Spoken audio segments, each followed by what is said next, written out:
le chapitre ici à Yuma. C'est un grand privilège pour moi de recevoir cette invitation à revenir.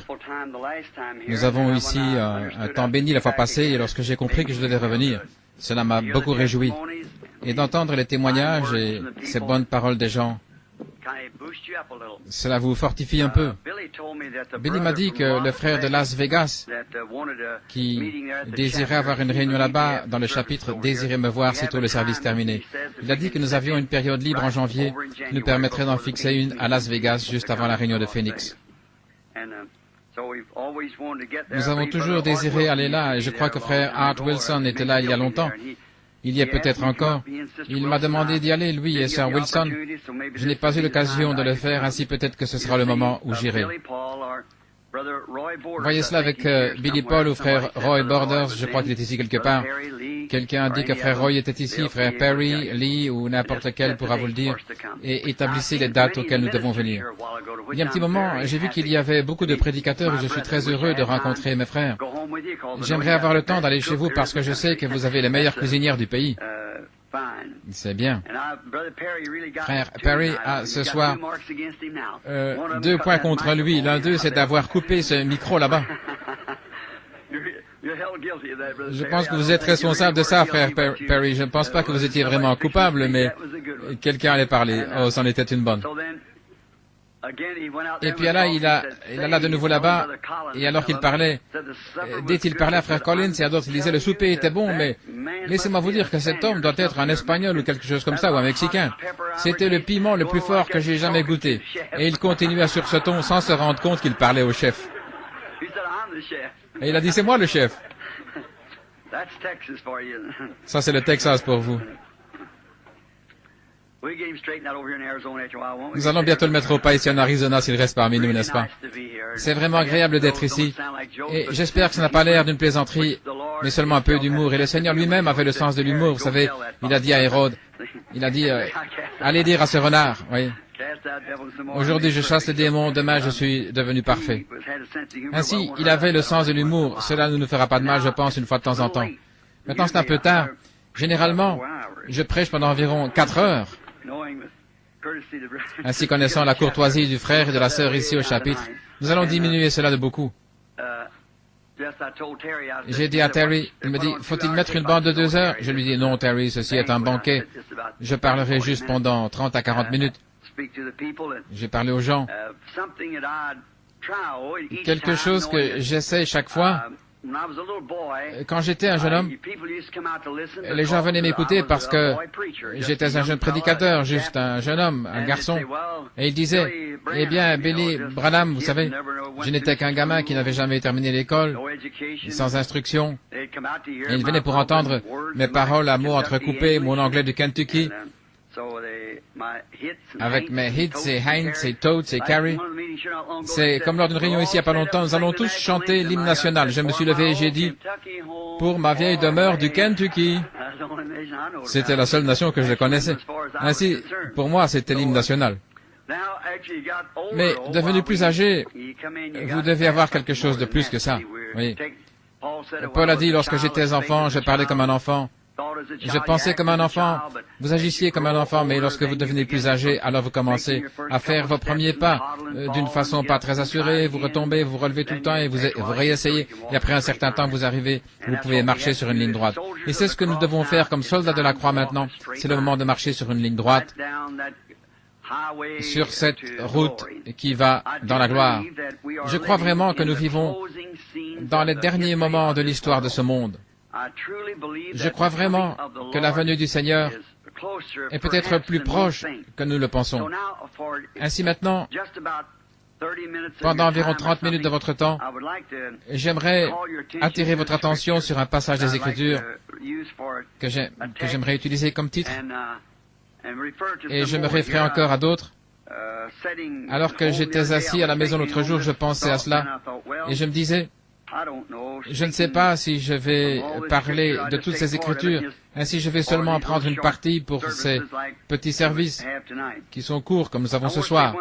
Et j'aimerais dire une chose pendant que vous cherchez dans les psaumes, au chapitre 27, les 5 premiers versets. Et j'aimerais dire ceci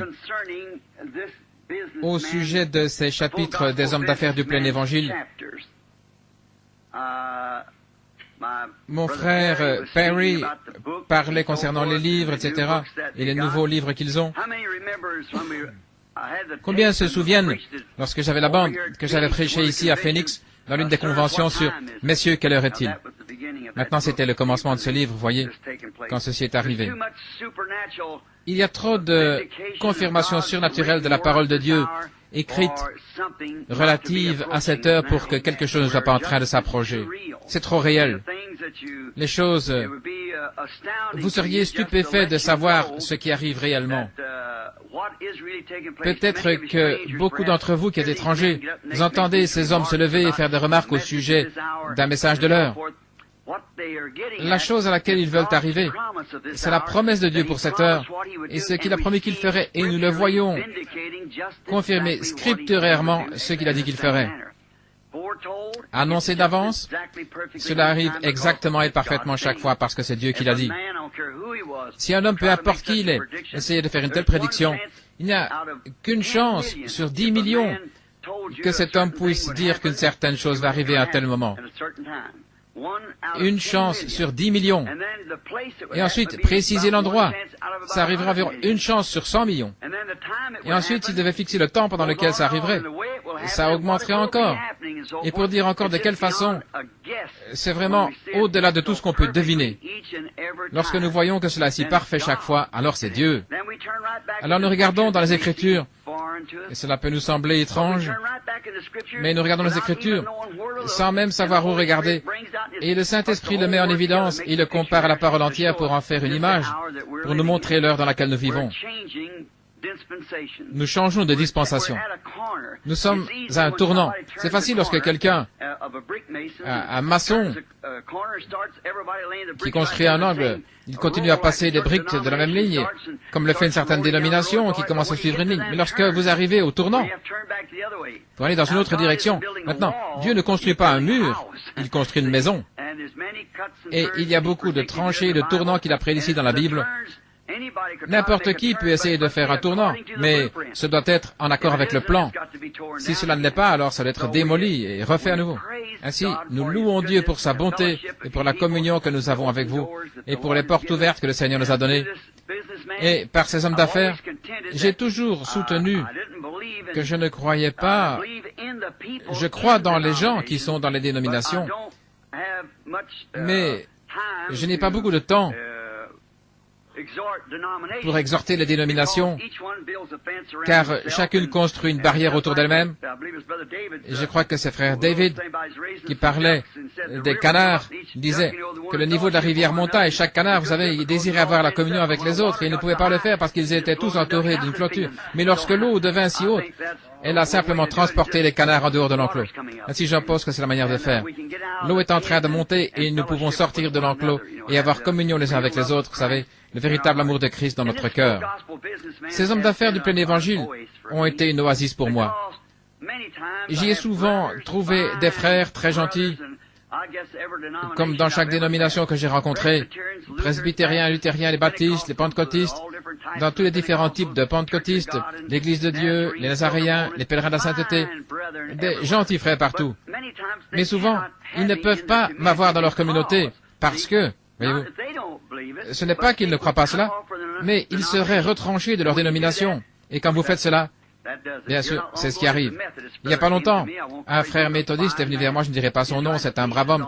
Il écrivait une thèse sur la guérison divine et il est venu discuter avec moi. Nous sommes assis, nous avons parlé un petit moment. Il a dit, la seule chose que nous avons contre vous, c'est que vous restez tout le temps autour de ces pentecôtistes. Et je lui dis alors que l'église méthodiste parraine cela et je viendrai. C'était différent, voyez-vous. Il a dit, eh bien, bien sûr, je ne suis pas l'église méthodiste, je lui appartiens seulement. J'ai dit, c'est ça, voyez-vous. Les pentecôtistes sont ceux qui ouvrent leurs portes. Ce sont ceux vers qui je peux aller.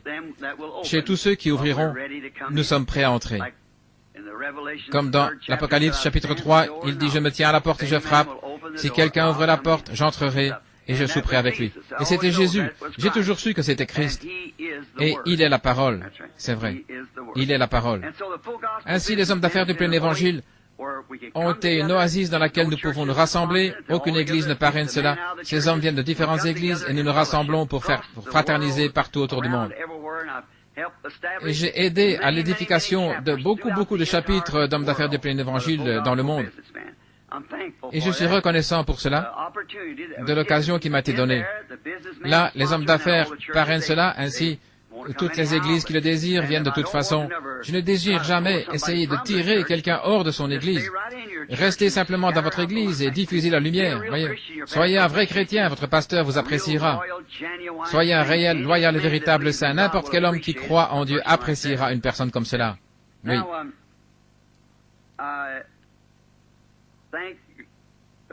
Maintenant, je remercie le frère ici et sa femme et ce chapitre pour cette opportunité. Puisse ce chapitre croître et voir les bénédictions de Dieu reposer sur lui. Puisse-t-il être un instrument dans la main de Dieu pour sauver des centaines et des centaines de gens avant la venue du Seigneur. Et je dis cela aussi pour les autres chapitres ou pour leurs représentants. Dans le livre des psaumes, je désire parler sur un sujet très particulier ce soir, pour un petit moment.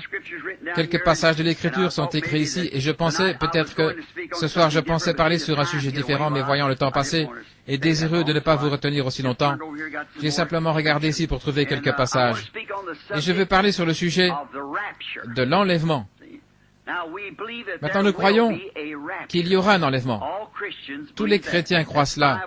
Tous ceux qui lisent la Bible croient qu'il y aura un enlèvement. Et maintenant, comme arrière-plan, nous allons lire le chapitre 27 des psaumes, chapitre 27, les versets 1 à 5. L'Éternel est ma lumière et mon salut. De qui aurais-je crainte? L'Éternel est la force de ma vie. De qui aurais-je peur?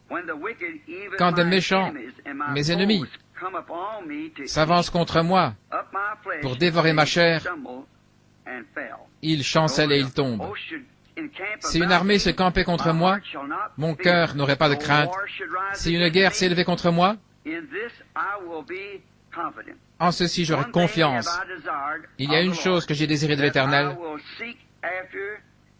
et que je chercherai, c'est que j'habite dans la maison de l'Éternel tous les jours de ma vie pour contempler la beauté de l'Éternel et pour admirer son temple. Car au temps du malheur, il me cachera dans son pavillon et dans le secret de son tabernacle, il me cachera, il m'établira sur un roc. Que le Seigneur ajoute ses bénédictions à la lecture de sa parole. Maintenant, aujourd'hui, en parlant de ce sujet, et certains d'entre vous ont peut-être une autre opinion, mais combien de personnes ici croient que la Bible enseigne qu'il y aura un enlèvement de l'Église? Oui, monsieur. Un enlèvement de l'Église. Que vous soyez méthodiste, baptiste, presbytérien, ou qui que vous soyez, pentecôtiste, il y aura un enlèvement.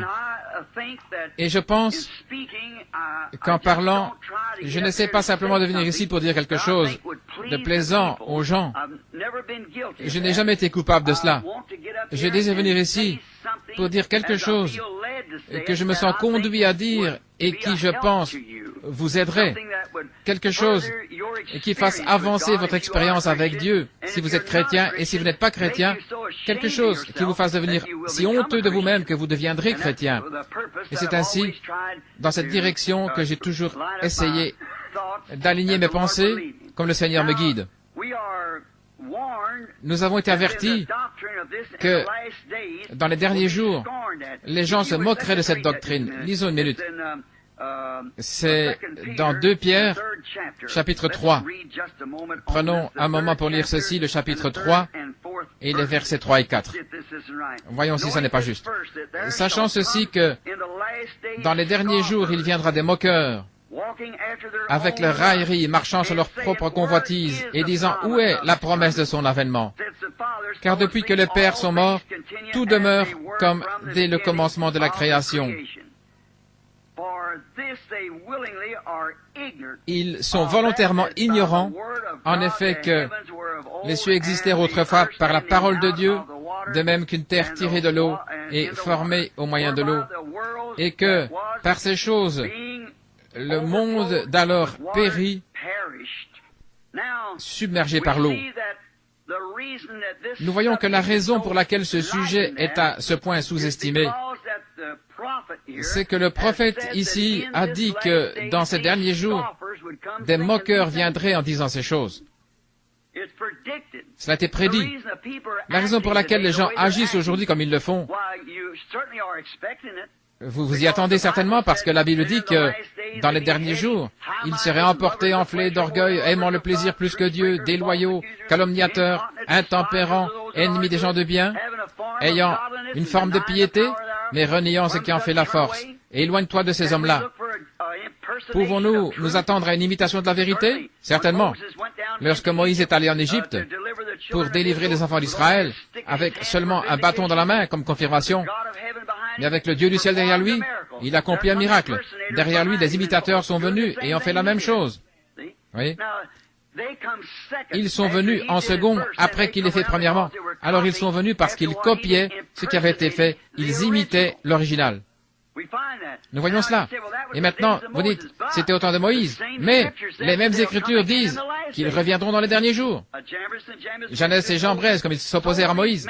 De même, ces hommes s'opposent à la vérité étant corrompus d'entendement. Voyez-vous, des imitations, toutes sortes de choses pour troubler les gens. Et alors, si cet enlèvement qui va arriver, il y a toujours quelque chose qui essaie de venir à l'encontre de ce que Dieu a dit dans sa parole. C'est toujours le but de Satan de faire cela. Comme disait le frère de la réunion à Las Vegas, Satan domine le monde et ses quartiers généraux sont là-bas. Je sais que Satan est le Dieu de ce monde. Chaque nation sous le ciel est contrôlée par lui. Exactement. Ce monde appartient à Satan. Mais Jésus le reprendra.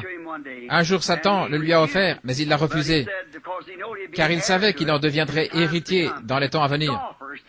Des moqueurs, restons un moment là-dessus avant d'aller plus loin. Des moqueurs. Je lisais dans un journal il y a 2 semaines ici à Tucson, un Anglais venant d'Angleterre avait fait une déclaration, et cela se trouvait dans le titre du journal, que la crucifixion de notre Seigneur Jésus-Christ était seulement un coup monté entre Pilate et Jésus, et qu'il était seulement venu pour se faire passer pour quelqu'un. Et il ne nous est pas possible de réfuter cela, car toutes les choses de Dieu doivent être reçues par la foi. Nous devons le croire. Et il continua en donnant une description sur la manière dont cela pouvait être fait. Regardez, il n'y a pas longtemps, dans cette grande nation qu'est l'Angleterre, là où John Wesley et Charles et beaucoup de ces grands prédicateurs du début, Spurgeon et les autres ont prêché l'Évangile dans les granges et partout là-bas. Ils rejetèrent le message de leur jour et regardez ce qu'ils sont aujourd'hui. C'est à cet endroit que frère Williams et d'autres se trouvent ce soir. C'est l'un des pays les plus bas, les plus dégradés du monde. J'ai été partout dans le monde, et je n'en connais aucun qui soit aussi illégitime que l'Angleterre. Billy Graham a dit la même chose. Il dut sortir avec sa femme d'un parc là, où il y avait des actes entre hommes et femmes qui se passaient publiquement là, dans un parc. Lorsque j'étais là, je n'ai jamais rien vu qui puisse briser le cœur d'un homme plus que ce qui se passait en Angleterre. Un pays qui a eu l'occasion une fois, qui a conduit le monde dans une réformation. Cela montre simplement comment on peut tomber. Mais voyez ce qui fait cela, le message qui fut proclamé. Les Anglais essaient de s'accrocher toujours au même message. Ça ne marchera pas aujourd'hui. Ça ne marchera pas. Que serait-il arrivé si Moïse était venu et avait apporté le message de Noé? Nous allons construire une arche et nous mettre à flotter sur le Nil. Ça n'aurait pas marché. Et le message de Jésus n'aurait pas marché non plus pour Moïse. Et le message de Wesley ne marche pas non plus pour Luther, ou le message de Luther pour Wesley. Et aujourd'hui, notre dernière grande réformation est la Pentecôte. Et aujourd'hui, nous nous éloignons de cela. Et le message pentecôtiste ne se mélangera pas avec ceci, parce que c'est un autre jour. Tout cela est la parole de Dieu. Mais l'édifice se construit, en commençant par les pieds, puis les bras, et en montant pour former une épouse pour l'enlèvement. Cela n'efface pas les gens qui sont avant, car ils vécurent en fonction de leur message. Tous ceux qui étaient dans l'épouse sortiront. C'est pareil à la vie qui traverse une tige de blé. Elle quitte le grain de blé qui tomba dans le sol afin de former la plante elle-même. Ici, il n'y a pas longtemps, j'ai lu un livre qu'un Allemand avait écrit dans le but de critiquer. Il a dit, de tous les fanatiques qu'il y a dans le monde, William Branham les dépasse tous. Il dit, ce n'est rien d'autre qu'un magicien. Il fait ces choses, voyez, cet homme ne sait pas. Cet homme était critique, il ne croyait même pas en Dieu. Il disait, un Dieu qui a pu rester pendant les âges sombres avec sa main croisée sur son ventre et se moquer des mères chrétiennes et de ceux qui étaient censés être ses propres disciples, de ses mères avec des petits-enfants, et il a laissé être dévoré par des lions sans même faire un geste. Voyez comment l'esprit charnel et l'instruction ne peuvent saisir la vision. Ce grain de blé devait tomber dans le sol, tout comme Jésus devait mourir pour ressusciter de nouveau, et l'Église de la Pentecôte dut faire la même chose. Elle devait aller dans le sol pendant ces âges sombres. Chaque graine qui va dans le sol doit rester dans le noir afin de pouvoir se reproduire. Mais elle commença à germer avec Martin Luther, et continue à travers Wesley, la Pentecôte, et maintenant c'est dans le grain. Et les systèmes dénominationnels sont laissés en arrière. Ils ne sont que des tiges, c'est tout. Le système dénominationnel doit être brûlé, mais le véritable grain de blé qui sort de chacune de ces réformations sera enlevé dans l'épouse. Cela formera complètement l'épouse. Maintenant, nous voyons qu'en Angleterre, ils imitèrent la crucifixion il n'y a pas longtemps. C'était un groupe de ces garçons aux cheveux longs qui criaient et appelaient Jésus, petit père et toutes ces choses. Une telle racaille. Et maintenant vous dites, c'était à Londres en Angleterre. Mais regardez ce qu'il y avait ici en Amérique. Un docteur en théologie d'une certaine école, bien, avait dit que la crucifixion était un coup monté et que Jésus avait seulement essayé de se faire passer pour cela et qu'il avait bu du mandragore. Nous voyons qu'il en est parlé dans la Genèse. C'est une plante un peu comme la marijuana. On la trouve là en Orient. Et si vous en buvez, cela vous fera dormir et vous serez comme mort pendant 2 ou 3 jours de suite. Il dit lorsqu'ils lui donnèrent du vinaigre et du fiel, c'est tout à fait possible que ce fût du mandragore à la place. Et lorsqu'ils lui donnèrent cela, il s'effondra comme s'il était mort, ils le mirent dans la tombe et ils le couchèrent là. Et après 2 ou 3 jours, bien sûr, en retournant là, il était de nouveau réveillé, parfaitement bien. Et il dit qu'il alla en Inde et mourut quelque part d'une mort ordinaire, essayant de truquer une religion. Premièrement, ce critique. Qu'est-ce qui se passe avec les gens? Voyez, il y a des moqueurs parce que nous vivons dans le jour où la prophétie s'accomplit. Dieu a distribué sa parole dans chaque âge, et chacun de ces âges devait manifester cela. Il a aussi préordonné des hommes pour accomplir cette parole. Chaque fois qu'il a distribué sa parole, il a destiné un homme pour cela. Du temps de Moïse, il a destiné Moïse. Lorsqu'il décida du moment où le Fils de Dieu devait naître, il le destina à cela. Dans chaque âge, il a destiné et ordonné d'avance ces hommes, comme le dit la Bible. Si Dieu est infini, tout-puissant, omnipotent, omniprésent, omniscient, eh bien, il savait toutes choses depuis le commencement. Il n'y a rien qui soit à sa place, c'est seulement nous qui le pensons. Tout marche. Regardez, si vous regardez dans la parole, si vous voyez ce qu'il a fait, alors vous comprendrez. Maintenant, pensez simplement. Premièrement, si ce prédicateur avait réfléchi, il aurait vu que lorsqu'ils mirent ce vinaigre, ce fiel dans la bouche, il le cracha, il ne le prit pas. Voyez-vous? Ce ne sont que des moqueurs. Autre chose. Comment ce Jésus de Nazareth, comment sa vie a-t-elle concordé avec chaque prophétie de l'Ancien Testament? Comment cela pouvait-il être? Cela n'aurait pas pu être sans avoir été ordonné par Dieu. Sa vie concordait avec chaque prophétie de l'Ancien Testament. Autre chose, si ses disciples avaient monté cela, pourquoi chacun d'eux est-il mort en martyr? Et même l'apôtre Pierre a dit, mettez-moi avec la tête en bas, je ne suis pas digne de mourir comme lui. Ils prirent André et le mirent de côté sur la croix. Ils scellèrent tous leur témoignage avec leur propre sang. Ils croyaient en lui et ils l'aimaient et ils donnèrent leur vie pour lui. S'il était un truqueur, pourquoi aurait-il fait cela? Voyez-vous, les gens ne comprennent pas l'application spirituelle. Il n'y a pas longtemps, il y avait un grand homme ici, un grand rabbin, qui écrivit que lorsque Moïse traversa la mer Rouge, que ce n'était pas de l'eau en réalité, et que l'eau ne forma jamais de mur. Il dit ce qui arriva, c'est qu'à l'autre bout de la mer Rouge, il y a un endroit où il y a des roseaux, et il traversa les roseaux, il n'y avait pas d'eau là. Il y avait seulement beaucoup de roseaux, et ils traversèrent une sorte d'océan de roseaux. Et beaucoup d'ecclésiastiques croient cela, et ils l'acceptent. Il n'y a pas longtemps, lorsque le premier astronaute fit son vol, lorsqu'il revint, il n'avait rien vu de Dieu. Cela a même troublé des prédicateurs. Ils pensaient que Dieu vivait quelque part ici en haut, à 150 miles de haut. Oh, l'instruction et la sagesse de ce monde ont transformé l'Église en un tas de mauvaises herbes. L'instruction et le système d'enseignement, la science et la civilisation, ces choses-là sont du diable. C'est la civilisation du diable, la Bible le dit. Et notre civilisation qui va venir n'aura rien à voir du tout avec cette civilisation. Cela n'a rien à voir du tout avec elle. Ce sera une civilisation différente. Dans cette civilisation et dans ce monde scientifique que nous avons, plus nous devenons scientifiques, plus nous avançons vers la mort avec ces choses et ces pièges pour tuer et tout le reste. Dans cette nouvelle civilisation, il n'y aura pas la mort, pas la maladie, la tristesse et pas de souffrance. Il n'y aura pas de cela. Ainsi, cette civilisation devrait être détruite parce qu'elle est du diable.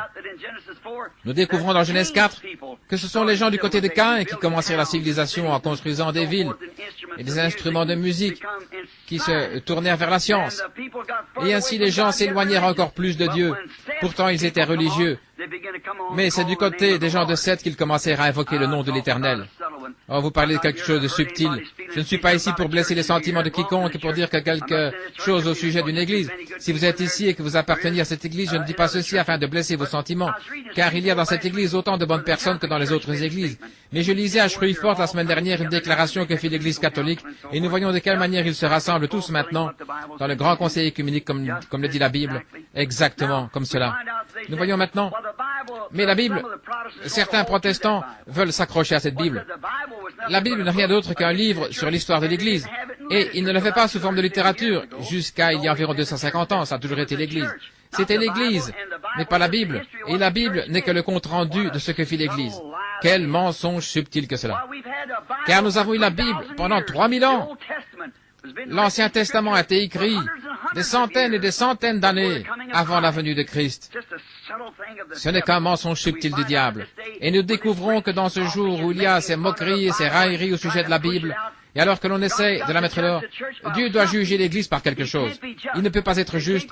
Ils ne peuvent pas descendre dans cette rue et m'arrêter en me disant que je fais du 30 miles à l'heure dans une zone où on peut faire du 20 miles, à moins qu'il y ait quelque chose qui me dise que je ne suis pas autorisé à aller plus vite. Ça doit être là.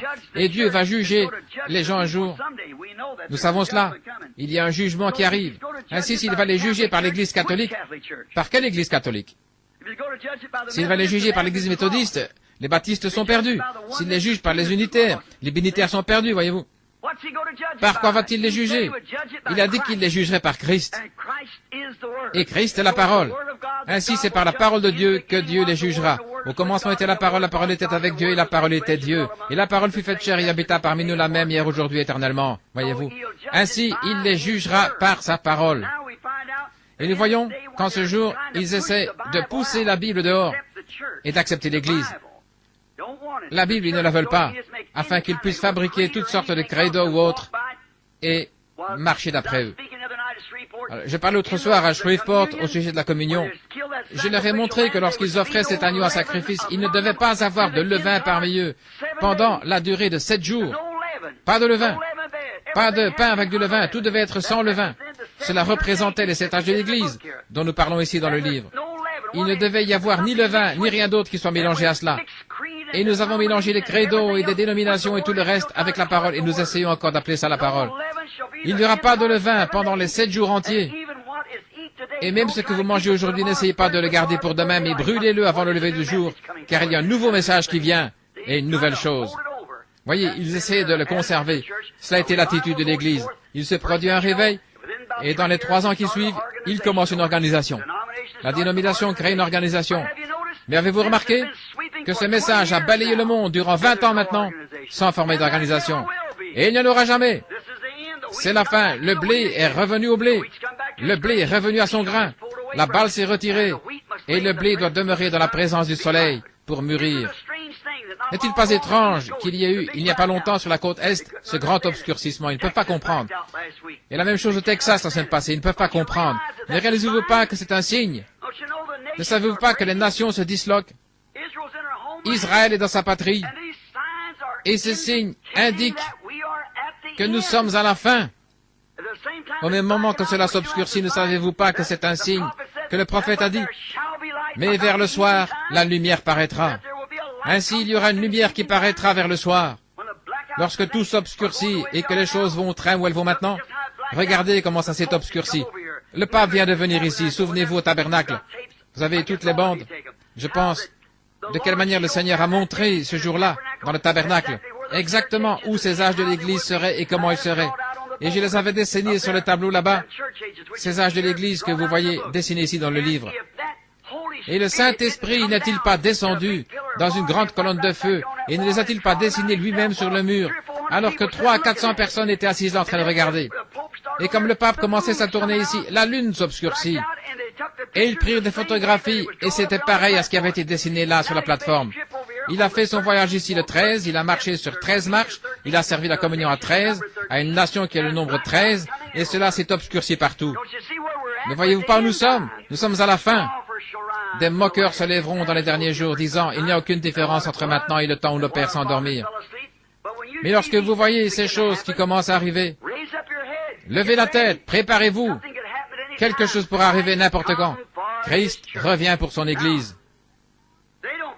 Ils ne croient pas cela. Ils ne réalisent pas que ce sont eux qui accomplissent les Écritures. Les gens ne réalisent vraiment pas qu'en faisant ces choses et qu'en disant ces choses, ils accomplissent les Écritures. Combien peu Caïphe, le grand sacrificateur, et tous ces prêtres en ce temps-là, qui se moquaient de lui, combien peu se rendaient-ils compte que le Dieu lui-même au sujet duquel il chantait, « Mon Dieu, pourquoi m'as-tu abandonné » le psaume 22. Ils ont percé mes mains et mes pieds, que c'était lui qui mourait là sur la croix. Combien peu se rendaient-ils compte qu'il faisait cela? Même Jésus pria en disant, « Père, pardonne-leur, car ils ne savent pas ce qu'ils font. » Car les Écritures avaient prédit qu'il serait aveugle. Saviez-vous qu'il a aussi été prédit dans les Écritures que l'Église protestante et l'Église catholique seraient aveugles dans les derniers jours et que Christ serait à l'extérieur, essayant d'entrer? Parce que tu dis, je suis riche et je n'ai besoin de rien.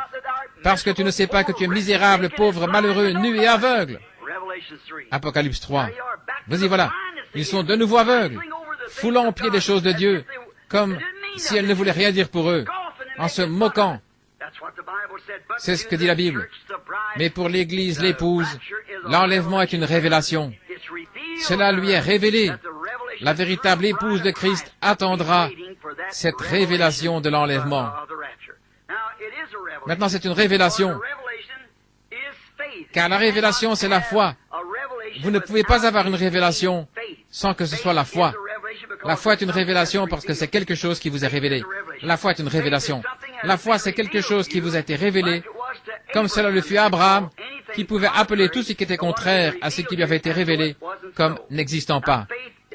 C'est cela que la foi, c'est une révélation de Dieu. L'Église est bâtie sur une révélation. Le corps tout entier l'est. Il y a quelques semaines, je parlais à un bon prédicateur baptiste. Il vint pour discuter avec moi et il me dit, « Je vous aime en tant qu'homme. » Dit-il, « Mais vous êtes tout embrouillé. » Je lui dis, « Alors je vous prierai de m'aider à me corriger par l'Écriture. » Il dit, « Frère Branham, nous ne pourrons jamais mettre les choses ensemble avant que nous comparions chaque mot avec le grec. » Je lui dis, « Oh monsieur, vous vous y connaissez mieux que ça. Car même au concile de Nicée, si nous remontons jusque-là, 300 ans après la mort de Christ, ils débattaient toujours pour savoir quel helléniste avait raison. Vous ne pouvez pas le faire. Ainsi, c'est une révélation. Je ne peux pas accepter la révélation, dit-il. Alors je lui dis, comment pouvez-vous accepter Christ? Il dit, la Bible dit, celui qui croit en Jésus a la vie éternelle. Je lui dis, c'est vrai. Il est aussi dit que personne ne peut appeler Jésus le Christ si ce n'est par la révélation du Saint-Esprit qui lui a révélé. Vous y voilà, nous arrivons de nouveau à la révélation. Cela doit être révélé dans la Bible. Caïn et Abel n'avaient pas de Bible à lire. Mais cela fut révélé à Abel par la foi, ce qui est une révélation. Abel offrit à Dieu un sacrifice plus excellent que celui de Caïn. Et Dieu témoigna qu'il était juste. Lorsque Jésus demanda ici dans Matthieu 16, 17 et 18, nous n'avons pas le temps de le lire, mais si vous voulez l'inscrire, il dit, « Qu'est-ce que les hommes disent que je suis, moi, le Fils de l'homme ?» L'un d'eux répondit, « Tu es Moïse, Élie ou un autre. » Il dit, « Mais vous, qui dites-vous que je suis ?» Et il dit, « Tu es le Christ, le Fils du Dieu vivant. » Il a dit, « Tu es heureux, Simon, fils de Jonas, car ce ne sont pas la chair et le sang qui t'ont révélé cela, mais c'est mon Père qui est dans les cieux. » Sur ce roc, la révélation spirituelle montrant qui est Dieu, qui est Jésus, et qu'il est la révélation de Dieu, Dieu fait chair et révélé au monde. Il était dans le monde, Dieu était en Christ, réconciliant le monde avec lui-même, en révélant ce que Dieu était dans un corps de chair. Tu es le Christ, le oint, le Fils de Dieu. Il a dit, ce ne sont pas la chair et le sang qui t'ont révélé cela, mais c'est mon Père qui est dans les cieux. Sur ce roc, je bâtirai mon Église, la révélation de la parole en sa saison. Je bâtirai mon Église, et les portes du séjour des morts ne prévaudront point contre elle. Le livre de la Révélation, l'Apocalypse, est le dernier livre de la Bible. Il est scellé pour les incroyants. Là, au chapitre 22, la Bible dit « Quiconque retranchera un mot de ce livre ou en ajoutera un, j'enlèverai sa part du livre de vie. » Nous réalisons alors que cela fut donné exclusivement pour les croyants. Et cela ouvre le livre de l'Apocalypse et révèle qui est l'auteur de tout ce livre. Et cela montre qu'il doit être considéré comme l'alpha et l'oméga de la Genèse et l'Apocalypse, Jésus-Christ, le même du commencement jusqu'à la fin. Et cela révèle le mystère complet de sa personne et ses plans pour les âges de l'Église à venir. Et tout cela était scellé par 7 sceaux. Maintenant, le livre était écrit, mais souvenez-vous qu'il était scellé de 7 sceaux. Et ces 7 sceaux ne devaient pas être ouverts, selon Apocalypse 10, avant que le dernier ange terrestre ne sonne de la trompette. Apocalypse 17. Et qu'au jour de la proclamation du message du dernier ange, le 7e ange, le mystère de Dieu s'accomplirait dans cet âge. Et c'est l'âge dans lequel nous vivons. Nous savons tous que nous vivons dans l'âge de Laodicée. Il n'y aura jamais un autre âge. Cela ne peut pas être. Ainsi, nous vivons dans l'âge de Laodicée, et ces 7 sceaux qui ont tenu ce livre fermé, c'est un mystère pour les gens, doivent être ouverts ce jour-là. C'est ce qu'il a promis. Cela ne sera rien qui soit en dehors de la parole parce que vous ne pouvez ni ajouter à la parole ni retrancher. Cela doit rester toujours la parole. Mais la révélation sert à en révéler la vérité, ce que c'est pour le faire concorder avec le reste des Écritures. Et alors Dieu confirme que c'est la vérité. Voyez-vous, Dieu n'a pas besoin d'interprète. Il est son propre interprète. Il donne sa propre interprétation en faisant s'accomplir les choses qu'il a annoncées. Comme au commencement, il a dit que la lumière soit, et la lumière fut. Ça n'a pas besoin d'interprétation, c'était confirmé. Maintenant, il a promis certaines choses dans l'Écriture pour ces derniers jours. Eh bien, c'était là. C'est ainsi que Jésus était le Fils de Dieu. Il promit de l'envoyer. Quand il était ici sur la terre, et que les gens ne pouvaient pas le croire, il leur disait, « Sondez les Écritures, car en elles, vous pensez avoir la vie éternelle, et ce sont elles qui témoignent de moi. Si je ne fais pas les œuvres de mon Père, alors ne me croyez pas. Mais si vous ne pouvez pas me croire, croyez les œuvres que je fais, parce qu'elles témoignent de moi. » Ainsi, dans l'âge de Wesley, les œuvres qu'il fit témoignèrent de qui il était. Dans l'âge de Luther, avec la Réformation, assurément, cela témoigna qui il était.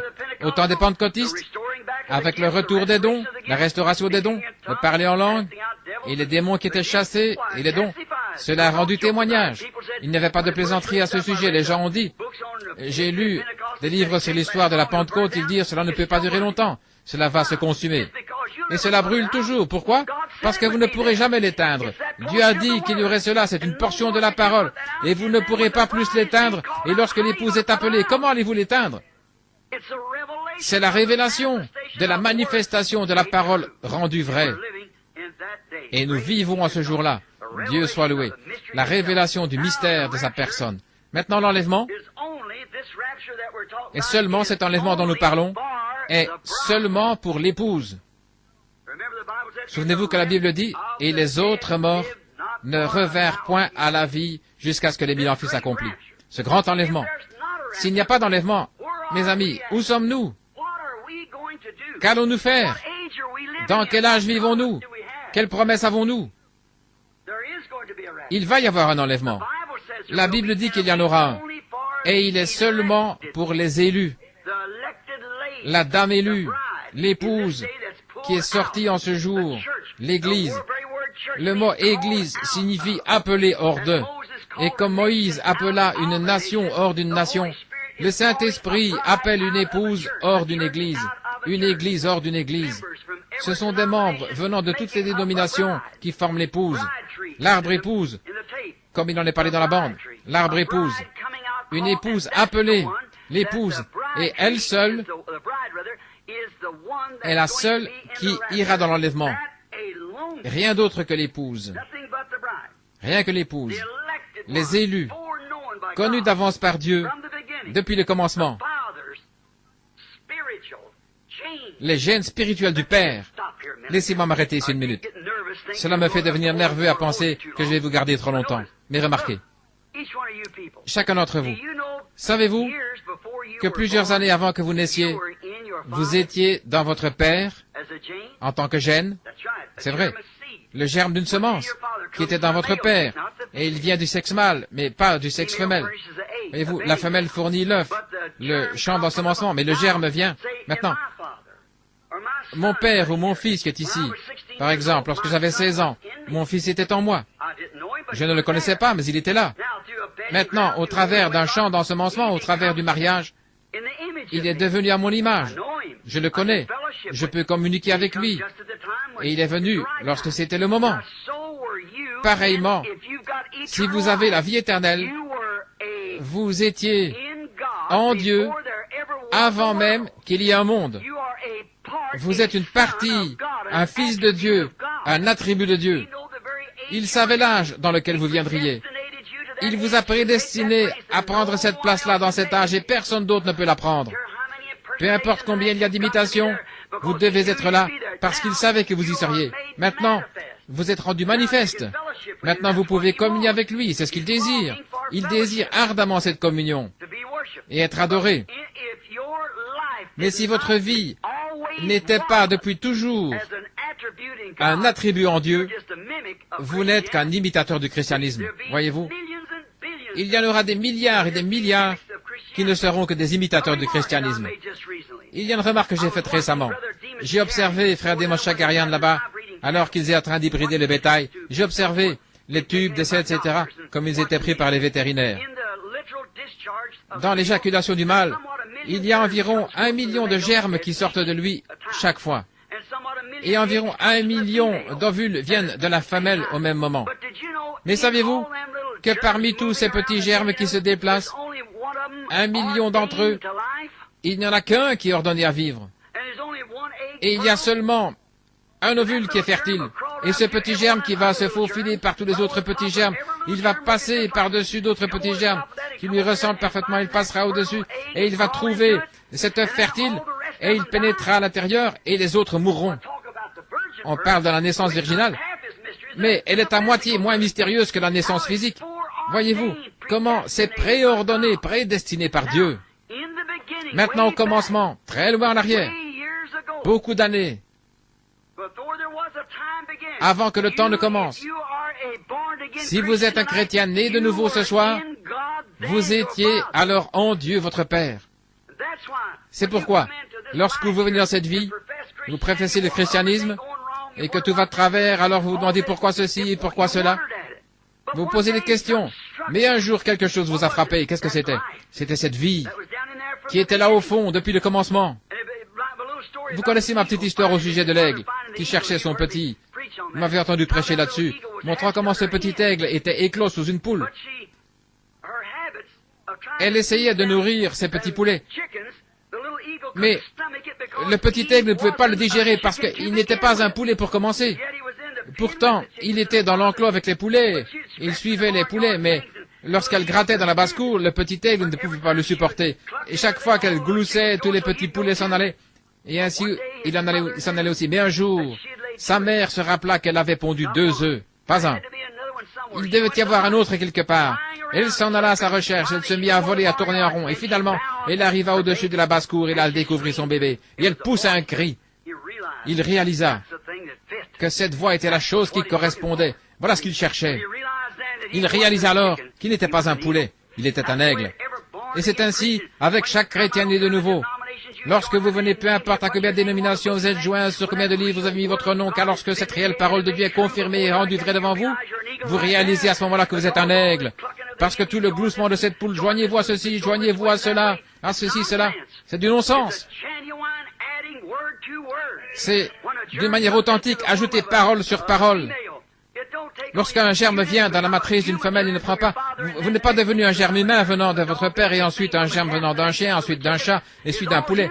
Non, c'est tout un germe humain. Et le corps de Jésus-Christ, l'épouse, sera une partie de son corps. Il était la parole et l'épouse devra être la parole. La parole ajoutée à la parole, ajoutée à la parole. La justification de Luther, la sanctification de Wesley, le baptême du Saint-Esprit des pentecôtistes, la restauration des dons et tout le reste va avec. Ce doit être la parole sur la parole, le germe sur germe, la vie au-dessus de la vie, pour produire la stature complète de l'épouse du Seigneur Jésus-Christ. Maintenant, souvenez-vous que vous étiez un attribut.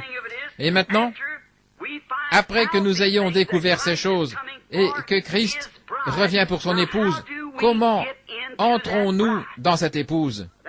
C'est la question. Beaucoup disent, joignez-vous à notre congrégation. L'un d'entre eux désire un certain type de baptême. L'un veut faire ceci ou cela. L'un dit que vous devez parler en langue ou sinon vous ne l'avez pas. L'autre dit que vous n'avez pas besoin de parler en langue. Celui-ci dit ceci, que vous devez danser dans l'esprit, que vous devez crier. Tout ça est en ordre et pourtant c'est encore tout faux. Comment un homme ou une femme ou un enfant de Dieu qui est né de l'Esprit de Dieu, comment peut-il nier la parole de Dieu quand Dieu lui-même l'interprète et dit « c'est cela, j'ai promis cela, le voilà », montrant cela aussi clairement que possible. Ils sont forcés de le voir, voyez-vous. Comment Christ pourrait-il nier sa propre parole? Si Christ est en vous, il ne peut nier sa propre parole. Alors comment entrons-nous dans ce corps? 1 Corinthiens 12, par un seul esprit nous sommes baptisés dans ce corps. Par un seul baptême du Saint-Esprit. Si vous voulez écrire cela, c'est 1 Corinthiens 12, 13. Par un seul esprit, nous sommes tous baptisés, et l'esprit est la vie de Christ. N'est-ce pas vrai?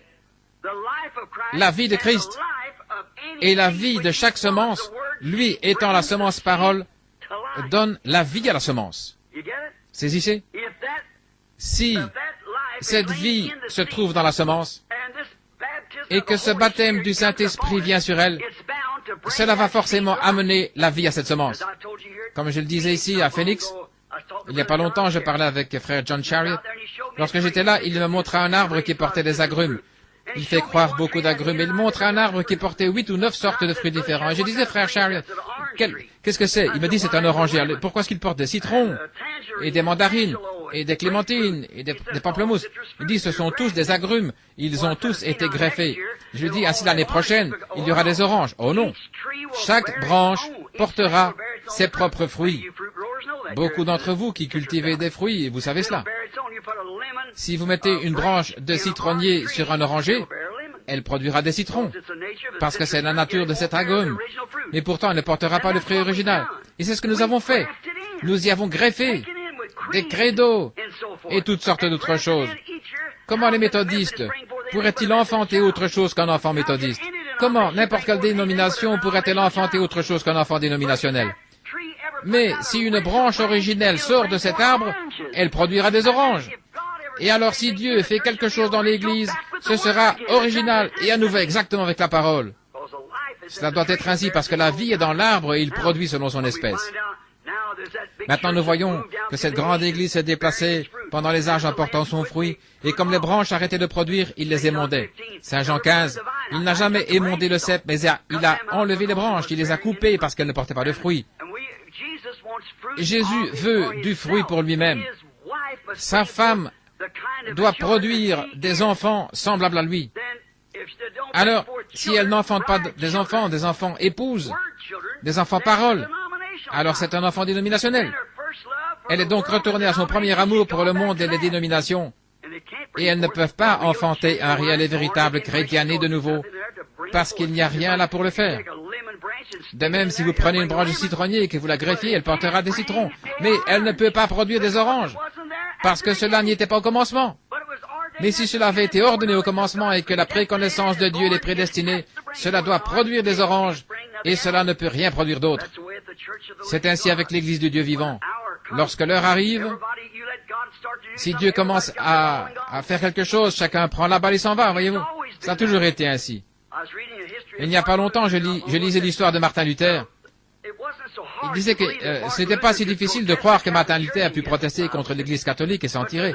Mais la chose étrange, c'est qu'il put garder la tête au-dessus de tout le fanatisme qui suivit son réveil et toujours rester droit sur sa justification, voyez-vous. C'est ainsi dans tout. Il y a des imitations et tout tombe. Regardez Madame Semple McPherson, Amy Semple McPherson, qui avait ce temple ici. Chaque femme prédicateur avait ses ailes et transportait la Bible de la même façon qu'elle. C'était simplement des imitations charnelles. Cela ne peut pas être l'original. C'est la raison pour laquelle les églises ne peuvent pas l'être. Si vous laissez une église avoir quelque chose dans une ville, l'autre église le veut aussi, elle ne peut pas supporter jusqu'à ce qu'elle l'ait aussi. Elles ne sont plus à l'original. La parole de Dieu est originale. C'est la parole et elle doit produire selon son espèce, au temps convenable. Cela ayant été élu et prédestiné par Dieu le Père. Comment entrons-nous dans l'Église? Par un seul esprit. Nous sommes tous baptisés pour former un seul corps. Le corps de Christ, qui est l'épouse, la parole, baptisé là par le Saint-Esprit. Maintenant, regardons si oui ou non nous sommes dans le dernier âge. Nous découvrons, si nous lisons dans la Genèse, vers le chapitre 5, et vous pouvez aussi lire dans Luc, que Enoch était le 7e depuis Noé. Enoch, cela touche à la semence du serpent, car Caïn était le fils d'Abel. Alors Enoch était le 8e, voyez-vous. Mais nulle part dans la Bible, il ne dit que Caïn était le fils d'Abel, ou que Caïn soit le fils d'Adam. Mais la Bible dit qu'il était le fils du malin, et Adam n'était pas le malin. Voyez-vous, Caïn était du malin. Nous voyons ici qu'Enoch était le 7e depuis Noé, ce qui est un type des âges de l'Église. Les 6 autres hommes qui étaient avec lui avant lui moururent, mais Enoch fut enlevé. Enoch fut enlevé, le 7e montrant que c'est le 7e âge de l'Église qui est pris dans l'enlèvement. Maintenant, il n'y a aucun doute que nous sommes dans le 7e âge de l'Église. Nous savons tous cela. C'est le 7e âge de l'Église qui est pris dans l'enlèvement. Tous les 6 autres moururent. Mais Enoch fut enlevé, car il ne fut plus trouvé. Dieu l'avait pris. Mais l'enlèvement d'Enoch fut un type, tous les autres sont morts, fut un type de l'épouse des derniers jours qui sera appelée hors du 7e âge de l'Église et qui sera enlevée sans passer par la mort. Et nous en rendons maintenant témoignage de cet âge.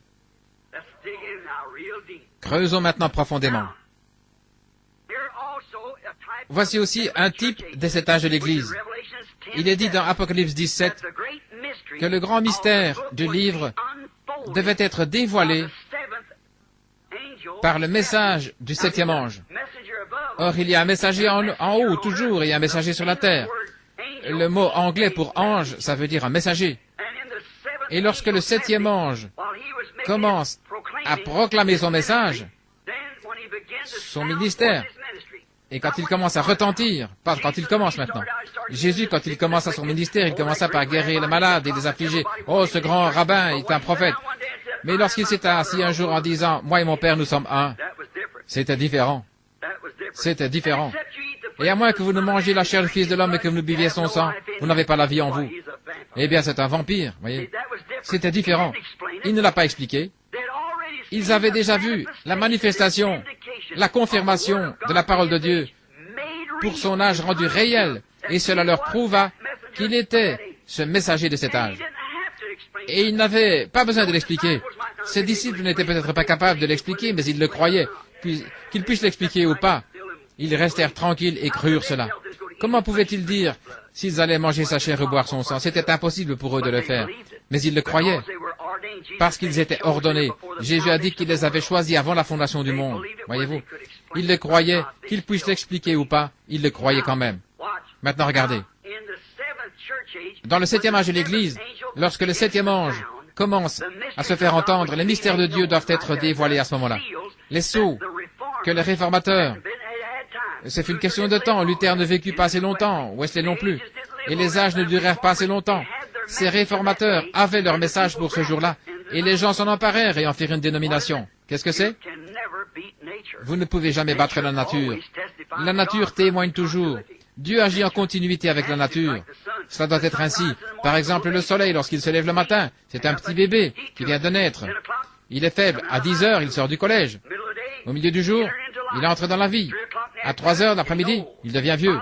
À 5 heures, il meurt. Il est vieux et faible de nouveau, et il retourne dans la tombe. Est-ce la fin? Il ressuscite de nouveau le matin suivant. Regardez les arbres, comment ils poussent, leurs feuilles, et tout ce qu'ils font.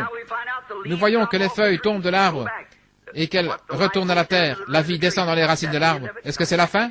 Le printemps suivant, il y a la nouvelle vie qui vient. Observez les églises, c'est la même chose. Dans la Réformation, c'est monté, ce grain de blé tomba dans le sol et mourut pendant la persécution des âges sombres. Il est allé dans le sol, il devait mourir. N'importe quel homme spirituel peut voir cela, à moins que cette semence ne meurt et pourrisse, elle demeure seule. Elle devait aller dans le sol pendant ces âges sombres. Elle demeura là, pourrie, et de là sortir 2 petits brins d'herbe formant l'église luthérienne. De l'église luthérienne sortir encore davantage de brins d'herbe comme Zwingli et les autres. Ça continua jusqu'à l'aigrette, John Wesley et le grand âge missionnaire, cela retomba. Et de là sortit cet âge trompeur, l'âge pentecôtiste. Ce grain de blé. Quelqu'un a-t-il déjà cultivé du blé? Regardez ce blé. Lorsque vous l'examinez, vous dites, j'ai du blé. Il vous semble que vous avez là du blé. Ouvrez-le, regardez très attentivement. Vous verrez que ce n'est que la balle. Jésus nous a avertis dans Matthieu 24, 24, que dans les derniers jours, les 2 esprits seraient si proches au point de séduire les élus, le blé lui-même, si c'était possible. Voyez-vous, c'est un porteur. La vie qui monta et traversa Luther fut ce qui forma Wesley. La vie qui sortit de Wesley est ce qui forma la Pentecôte. La vie qui sortit de la Pentecôte forma le blé. Mais ce sont des porteurs, voyez-vous, la vie réelle traverse cela, le message traverse cela, mais il se dirige vers le blé. C'est la raison pour laquelle le blé monte vers le haut et emporte le tout au sommet dans l'enlèvement. L'épouse elle-même sort de chaque âge, mais la souche dénominationnelle meurt. Elle sèche et meurt. Avez-vous remarqué dans ces derniers jours de quelle manière elle commence à se retirer? Lorsque ce blé commence à croître, alors la balle commence à se séparer. Regardez de nouveau ce petit épi. Comment ceci? Regardez à l'intérieur et vous verrez qu'il y a un petit bourgeon de blé là tout au fond. Vous avez besoin d'un microscope qui grossisse 30 fois pour regarder là, pour voir ce petit bourgeon. Il commence à grandir. Maintenant, cette balle doit être là pour protéger, pour lui donner une chance de sortir. Mais lorsqu'il commence à croître et que le message commence à se répandre, alors la balle se retire et la vie sort de cette balle et va directement dans le blé. Et cela continue ainsi, c'est ainsi dans chaque âge. On ne peut pas battre la nature, c'est la continuité de Dieu, la manière dont il fait les choses. C'est l'âge dans lequel nous vivons en ce moment, le 7e âge de l'Église. Et tout doit être manifesté dans le grain de blé à la fin. Maintenant, si vous prenez Luc chapitre 17, verset 30, il dit, « Ce qui arriva du temps de Sodome arrivera de même à la venue du Fils de l'homme, lorsque le Fils de l'homme commencera à se révéler. » Qu'est-ce que révéler? C'est apporter la révélation de ce qu'il est dans ce jour-là, et ainsi révéler aux gens la parole qui est pour ce jour, celle-ci étant révélée aux gens par la manifestation du Saint-Esprit, montrant Jésus vivant au milieu de nous. Et souvenez-vous qu'il était représenté là dans un homme, et il dit, ce qui arriva maintenant, il lut dans la même Bible que nous, dans la Genèse. Nous remarquons dans ce chapitre de la Genèse, dont Jésus parlait, nous voyons qu'il était là, avec le dos tourné à la tente, et que Sarah était dans la tente. Il posa une question. Et elle ne crut pas que cette chose puisse arriver. Il dit, Abraham, je vais te visiter à cette même époque au temps de la vie. Et Sarah dans la tente rit à ce sujet. Elle dit, pourquoi Sarah a-t-elle ri? Alors comment ces choses peuvent-elles être? Jésus a promis, et c'était lui, car Abraham l'appela Elohim, le Tout-Puissant. C'était lui. Maintenant la Bible prédit que cela reviendra à nouveau dans les derniers jours. Et Jésus l'a dit. Et lorsque vous voyez ces choses commencer à s'accomplir, souvenez-vous, lorsque ceci commence à arriver, alors vous savez que le temps est proche. Regardez le monde. Regardez le monde. S'il n'y a jamais eu un Sodome sans les bienheureux, regardez les gens et combien ils sont pervertis. Leurs pensées sont perverties. Ils ne savent pas ce que c'est la simple décence. Regardez les hors-la-loi, les homosexuels et tout le reste. Regardez nos femmes et la conduite qu'elles ont. Regardez ce déchaînement d'indécence et d'immoralité parmi nos femmes. Et pas seulement, vous dites, ce sont les méthodistes, mais ce sont aussi les pentecôtistes. Regardez nos hommes. Plutôt que de s'accrocher à la parole de Dieu, ils s'accrochent à une petite dénomination et ils restent là plutôt que de sortir lorsqu'ils voient Dieu se faire connaître parfaitement. La raison, c'est qu'ils sont aveugles, ils ne peuvent pas voir, ils ne le verront jamais. Maintenant, regardez ce qui arrive ici. Alors que nous nous dépêchons, je pense que cette dame désire que nous partions ici. Je l'ai vue faire un signe de la main, montrant qu'elle désirait que nous sortions. Ainsi, nous ferions mieux de nous dépêcher. Remarquez. Enoch, qui est le type de l'Église, est aussi représenté ici, dans le 7e âge de l'Église. Vous pouvez voir cela? Le 7e âge de l'Église. Lorsqu'il sonnera, combien croient qu'il y a 7 messagers pour les 7 âges de l'Église? Nous croyons tous cela. Si nous croyons cette Bible, si nous ne croyons pas cette Bible, et bien sûr, nous ne croyons pas cela. Maintenant, nous vivons dans le 7e âge de l'Église. Et lorsque la Bible dit que ce 7e âge de l'Église, elle dit que lorsque le messager du 7e âge de l'Église commencera à proclamer son message, Les mystères de toutes les choses qui ont été tordues au cours des âges seraient révélés en ce temps-là. Et nous le voyons ici, le Fils de l'homme, venant parmi son peuple et confirmant exactement son message, comme il a dit qu'il le ferait. Nous trouvons cela dans ce dernier âge. Et c'est pareil aux 7 veilles. Il n'est pas venu dans la première veille, ni dans la deuxième, ni dans la troisième, quatrième, mais il vient dans la 7e veille. C'était Enoch, le 7e, qui fut enlevé, et Noé, le type du reste des Juifs, fut transporté au-dessus. Au temps de la Bible, pour parler au sujet des veilles, les nuits n'étaient pas divisées en heures. Maintenant, regardez. Je vais me dépêcher parce qu'ils veulent la pièce. Maintenant, la Bible. La nuit n'était pas divisée en heures au temps de la Bible. Elle était divisée en veilles. Il y avait 3 veilles. La première veille allait de 9 heures jusqu'à minuit. La deuxième veille allait de minuit jusqu'à 3 heures. Et la troisième veille de la nuit allait de 3 heures à 6 heures. Nous avons 3 fois 3. Ce qui fait 9. C'est un nombre imparfait. Ainsi, nous revenons au nombre 7 pour l'enlèvement, ce qui arrivera, je crois, entre 6 et 7, ou 6 et 9 heures un certain matin. Car la trompette du Seigneur sonnera ce matin radieux et sans nuage, lorsque les morts en Christ ressusciteront, et qu'ils partageront la gloire de sa résurrection, lorsque ceux qu'il a choisis se rassembleront à leur demeure au-delà du ciel, lorsque l'appel retentira, j'y serai. Le mot « rapture » anglais dans la Bible désigne l'enlèvement. C'est même pas utilisé du tout dans la Bible en anglais. Nous avons simplement placé ce mot-là. Être enlevé, être enlevé. Dans 2 Thessaloniciens, ou plutôt 1 Thessaloniciens, nous voyons ce grand enlèvement arrivera dans les derniers jours. Écoutez, nous allons commencer au verset 13. Je ne veux pas que vous soyez ignorants à l'égard de ceux qui dorment afin que vous ne soyez pas affligés comme les autres, qui n'ont pas d'espérance. Nous croyons que Jésus est mort et qu'il est ressuscité. De même aussi avec lui, Dieu amènera ceux qui sont endormis en Jésus. Car nous vous disons ceci par la parole du Seigneur, que nous les vivants, qui demeurerons jusqu'à la venue du Seigneur, nous ne devancerons pas. Devancer, ça veut dire faire obstacle, aucunement à ceux qui sont endormis, car le Seigneur lui-même, maintenant écoutez, car le Seigneur lui-même descendra du ciel avec un cri et avec une voix de l'archange et la trompette de Dieu, et les morts en Christ ressusciteront premièrement. Je veux que vous remarquiez cette grande chose qui arrive ici. Ne le manquez pas. Remarquez, la parole dit ici, dans 2 Thessaloniciens, qu'il y a 3 choses, du verset 13 au verset 16, qu'il y a 3 choses qui doivent arriver avant que le Seigneur lui-même apparaisse.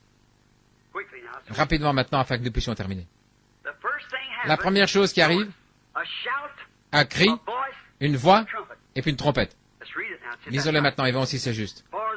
Car le Seigneur lui-même, verset 16, descendra du ciel avec un cri et avec une voix de l'archange et la trompette de Dieu. 3 choses doivent arriver, une voix, un cri, une voix et une trompette. Prenons le cri du commandement. Jésus fait ces 3 choses. Maintenant, un cri. Et Jésus fait les 3 pendant qu'il descend. Un cri, qu'est-ce qu'un cri? C'est le message qui sort premièrement. Le pain de vie qui produit l'épouse. Dieu a une façon de faire les choses. Et il ne change jamais son principe. Il ne change jamais. Il est le Dieu qui ne change pas. Dans Amos 3:7, il est dit qu'il ne fera rien sur la terre avant qu'il l'ait révélé premièrement à ses serviteurs les prophètes. Et aussi sûrement qu'il l'a promis, il le fera. Nous avons traversé les âges de l'Église, mais il nous a été promis dans les derniers jours, conformément à Malachie 4, qu'il y aurait le retour d'un prophète dans le pays. C'est vrai. Remarquez sa nature, ce à quoi il ressemblera. Dieu utilise cet esprit 5 fois. Une fois dans Élie, puis Élisée et Jean-Baptiste, ensuite pour appeler l'Église à sortir et pour le reste des Juifs. 5 fois la grâce. J-E-S-U-S. La foi en anglais. La grâce. Maintenant, souvenez-vous, le message a été promis. Comme tous ces mystères ont été à tel point embrouillés par un tas d'ecclésiastiques, il faudra que ce soit un prophète venant directement de Dieu pour révéler cela. Et c'est exactement ce qu'il a promis de faire. Maintenant, souvenez-vous que la parole du Seigneur vient au prophète, pas au théologien, au prophète. Il est un réflecteur de la parole de Dieu. Il ne peut rien dire. Il ne peut pas dire ses propres pensées. il peut seulement dire ce que Dieu révèle. Même le prophète Balaam, lorsqu'il essaya de vendre ses droits, il dit, comment un prophète peut-il dire quelque chose que Dieu n'ait pas mis dans sa bouche? C'est une chose que Dieu fait et qui vous empêche de dire autre chose. Et vous êtes né ainsi. Vous ne pourriez pas plus faire. Je ne peux pas ouvrir mes yeux alors que vous êtes en train de regarder. Voyez-vous, vous le pouvez. Vous ne pouvez pas étendre votre main alors que vous le pouvez. Vous ne pouvez pas être un chien alors que vous êtes un humain. Voyez-vous, vous êtes simplement fait ainsi. Et toujours, dans l'âge d'Ésaïe, de Jérémie, d'Élie, et dans les âges qui sont écoulés, lorsque le groupe ecclésiastique commençait à tout embrouiller, il envoyait un prophète qu'il prenait d'un endroit inconnu. Celui-ci ne doit appartenir à aucune de leurs situations. Il doit prononcer sa parole et ensuite être retiré de la scène. C'est un homme rude, dédié à la vérité de Dieu. Et toujours, pour que vous puissiez le reconnaître, s'il y en a parmi vous qui est spirituel prophète, maintenant un prophète, il y a dans l'Église le don de prophétie, mais un prophète est prédestiné et préordonné pour l'heure, voyez-vous. Oui, monsieur. Maintenant, si une prophétie est donnée, 2 ou 3 doivent la juger pour savoir si elle est vraie ou fausse, avant que l'Église puisse la recevoir. Mais personne ne le faisait pour un prophète, parce qu'il était absolument la parole de Dieu. Il était cette parole dans son jour, voyez. Maintenant, si Dieu a promis de nous envoyer cela de nouveau dans les derniers jours, c'est afin de faire sortir cette épouse de ce désordre ecclésiastique. La seule façon que cela puisse être fait, cela ne se fera jamais. L'Église ne peut pas recevoir Christ. Les pentecôtistes, nous ne pouvons pas continuer à porter ce message dans la condition dans laquelle l'Église est aujourd'hui. Comment allons-nous exécuter cela dans les temps de la fin, dans la condition où ils sont aujourd'hui, lorsqu'ils s'opposent les uns les autres? Et c'est un gâchis, oh miséricorde. C'est déjà allé dans les dénominations. Je défie tout historien, à n'importe quel moment, de prouver le contraire. Chaque fois qu'un message fut proclamé sur la terre et qu'ils l'organisèrent, il mourut à ce moment-là. Et la Pentecôte a fait la même chose que les autres. Les pentecôtistes qui sont sortis, vous les assemblées de Dieu, dont les pères et les mères sont sortis de ces organisations au temps de l'ancien concile général, en criant et en louant Dieu, et en parlant contre ces choses, vous êtes retournés comme un chien à sa vomissure, comme la trouille au bourbier, vous avez fait la même chose que les autres. Et vous êtes maintenant si conformistes que vous avez fermé vos entrailles de miséricorde. Et il faut presque avoir une carte de membre avant même qu'on puisse s'associer à vous. Et vous les unitaires, Dieu vous a donné un message. Et plutôt que d'aller de l'avant en restant humble, vous avez voulu vous détacher et organiser votre groupe. Et où êtes-vous? Dans le même seau. Exactement. Et l'Esprit de Dieu continue à avancer. Moi, le Seigneur, je planterai et je l'arroserai jour et nuit. Il a ordonné que ces choses soient. Et maintenant, il doit envoyer ceci. La première chose qui arrive, lorsqu'il commence à descendre du ciel, il y a un cri. Qu'est-ce que c'est? C'est un message pour rassembler les gens. Un message est proclamé premièrement. C'est le temps de la préparation. Levez-vous et préparez vos lampes. Quelle veille était-ce? La 7e, pas la 6e, la 7e. Voici l'époux vient. Levez-vous et préparez vos lampes. Et elles le firent. Certaines d'entre elles découvrirent qu'elles n'avaient pas d'huile. Mais c'est le temps de préparer les lampes. C'est le temps de Malachie 4. C'est Luc 17. C'est Ésaïe, toutes ces prophéties. C'est parfaitement déclaré dans les Écritures. Ce qui se rapporte à ce jour, nous le voyons de nos yeux. Nous voyons ces choses, mes chers frères et sœurs. Et Dieu dans le ciel sait que je pourrais mourir sur cette plateforme en ce moment même. Voyez-vous, vous devriez simplement regarder ce qui se passe. C'est extraordinaire. Lorsque vous voyez Dieu venir du ciel et se tenir devant des groupes d'hommes, se manifester lui-même comme il a toujours fait, c'est la vérité et cette Bible est ouverte là. Nous y sommes. Le système dénominationnel est mort. Il est fini. Il ne se relèvera jamais. Il sera brûlé. C'est ce que vous faites avec la balle dans les champs. Fouillez loin de cela. Entrez en Christ. Ne dites pas j'appartiens aux méthodistes, aux baptistes, j'appartiens aux pentecôtistes. Mais entrez en Christ. Et si vous êtes en Christ, il n'y a pas un mot écrit ici que vous ne puissiez croire. Peu importe ce que quiconque dit, Dieu manifeste cette chose. Lorsqu'il répand l'Esprit sur la parole, qu'arrive-t-il? La même chose que lorsqu'on verse de l'eau sur n'importe quelle semence. Elle vivra. Et elle produira selon son espèce. Vous dites, j'ai reçu le baptême du Saint-Esprit. Ça ne veut pas dire que vous êtes sauvé. Bien loin de là. Regardez par ici. Vous êtes un être triple. À l'intérieur de ce jeune garçon ici, il y a une âme. Et ensuite, il y a l'esprit. Et ensuite, il y a le corps. Et vous avez 5 sens dans ce corps pour contacter votre demeure terrestre. Il ne contacte pas les autres choses. Vous avez 5 sens ici de l'esprit, l'amour, la conscience, etc. Mais ici, à l'intérieur, c'est là où vous vivez. C'est ce que vous êtes. Jésus n'a-t-il pas dit que la pluie tombe sur les justes et les injustes? Mettez de la mauvaise herbe ici, du blé là, et versez de l'eau sur les deux et continuez à les fertiliser et à faire ces choses-là. Ne vont-ils pas vivre tous les deux de la même eau? Bien sûr. Mais qu'est-ce que c'est? L'un d'entre eux produira de la mauvaise herbe parce qu'il est c'est ce qu'il est. Et la mauvaise herbe lèvera les bras et jubilera comme le blé. La Bible ne dit-elle pas que dans les derniers jours viendraient des faux Christ? Pas des faux Jésus, mais des faux Christ, des oints. Faussement oints, mais pas selon la parole. Ils ont une onction dénominationnelle, mais qui n'est pas selon la parole, car la parole rendra témoignage d'elle-même. Elle n'a pas besoin d'autre chose, elle rendra témoignage d'elle-même. Et il viendra des faux oints. Vous avez ma bande là-dessus.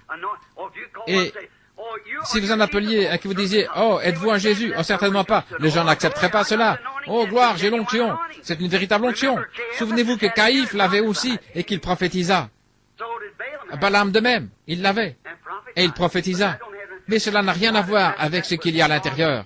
À moins que ce ne soit la semence de Dieu, son gène depuis le commencement prédestiné, vous êtes perdus, peu importe combien vous jubilez parler en langue. Ça n'a rien à voir. Une mauvaise herbe peut compter autant que n'importe quel autre. J'ai vu des païens se lever, crier, parler en langue, et boire du sang dans un crâne humain, et invoquer le diable. Voyez-vous, ainsi vous ne voulez aucune de ces sensations et ces choses. Oubliez ça. C'est votre cœur qui doit être dans cette parole. Et cela est Christ. Amenez-la ici, observez de quelle manière elle se fait connaître et comment elle s'ouvre pareillement à n'importe quelle autre semence et se déclare elle-même. Luther ne pouvait rien apporter d'autre que des brins d'herbe. Les autres purent apporter des autres. Les luthériens, les véritables luthériens devaient produire un authentique Luther. L'authentique Pentecôte devait produire l'authentique Pentecôte. Savez-vous que l'Église catholique qui a lancé les pentecôtistes, et si l'Église pentecôtiste restait encore 2000 ans, elle serait en plus mauvaise condition que l'Église catholique actuellement. Exactement. Et je dis cela à mes frères et à mes sœurs que j'aime, et Dieu sait cela. Mais souvenez-vous, mes amis, je dois vous rencontrer là au jugement. Et cela ne sera peut-être pas long. Je dois rendre témoignage à la vérité. Lorsque je suis allé avec vous tenir des réunions, prier pour les malades, et cela allait bien. Mais lorsque je suis venu avec le message, si un message est proclamé, si c'est un véritable message accompagné de véritables et authentiques miracles de Dieu, et qu'il demeure dans cette organisation, vous savez qu'il n'est pas de Dieu, parce que cette chose a déjà été annoncée. Jésus partit à la guérir la malade, afin d'attirer l'attention des gens. Ensuite vint son message. C'est vrai, il doit y avoir quelque chose que Dieu va introduire. La guérison divine, les miracles sont là pour attirer l'attention des gens. La chose principale au cœur de cela, c'est le message. Voilà quoi. Et c'est de ce qui vient d'ici. Il essaie d'obtenir la faveur des gens pour qu'ils s'arrêtent et l'écoutent, voyez-vous. Il y a quelques-uns là ordonnés à la vie. Une partie du blé tomba sur le sol et les oiseaux le mangèrent. Une autre partie parmi les épines et une autre partie tomba sur un train préparé, un terrain. Et elle se reproduisit. Maintenant, tout d'abord, il y a un cri, et puis ensuite une trompette, et puis une voix, et puis une voix et puis la trompette. Le cri, c'est un messager qui fait par les gens. Ensuite, c'est une voix de résurrection, c'est la même voix forte qui, dans Saint Jean 11, 38, 44, appela Lazare hors de la tombe. Le rassemblement de l'épouse, puis la résurrection des morts, pour être enlevé. Maintenant, observez les trois choses qui arrivent. Quelle est la chose ensuite? La trompette. Une voix, un cri, une voix, une trompette. La troisième chose, c'est une trompette. Et c'est elle qui, toujours à la fête des trompettes, a toujours appelé les gens à la fête. Il y aura le souper de l'épouse, le souper de l'agneau, avec l'épouse dans le ciel. La première chose qui se produit, c'est son message, qui appelle l'épouse à se rassembler.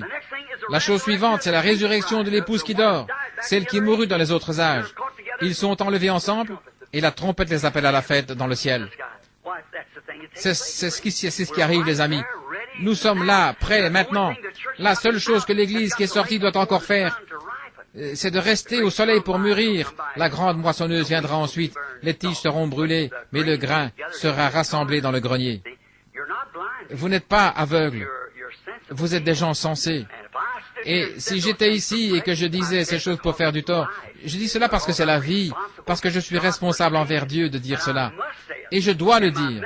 Et mon message, pendant tout le temps où il y avait des guérisons, etc., j'ai toujours su que cela était pour attirer l'attention des gens, et que le message viendrait ensuite, et le voici. Et ces 7 sceaux ont ouvert ces mystères, montrant ces choses-là, voilà ce qui est arrivé. Je ne le savais pas. Mais il y a des hommes ici qui étaient ici avec moi, lorsque vous m'avez entendu prêcher ce sermon. Messieurs, quelle heure est-il? Et ce matin-là, à l'endroit exact, annoncé d'avance, apparurent 7 anges qui venaient du ciel. Et alors qu'ils s'élevaient, et que ce tourbillon les enleva, nous étions là, les regardant partir, et la science en a pris une photo au travers du pays jusqu'au Mexique. Et alors que j'observais, un jour, j'ai commencé à prêcher sur les 7 âges de l'Église et j'ai appelé Jack Moore. Jack, qui est cette personne qui se tient là? Il y a quelqu'un ressemblant au Fils de l'homme qui est debout, là, avec des cheveux aussi blancs que la laine. C'était un homme jeune, comment pouvait-il avoir des cheveux aussi blancs que la laine? Il me dit, frère Branham, c'était son corps glorifié. Ça ne sonna pas juste, mais lorsque je suis allé dans ma chambre et que j'ai commencé à prier, il me fit savoir ce que c'était. J'ai toujours prêché qu'il était Dieu, pas simplement un homme. Il était Dieu, manifesté dans la chair.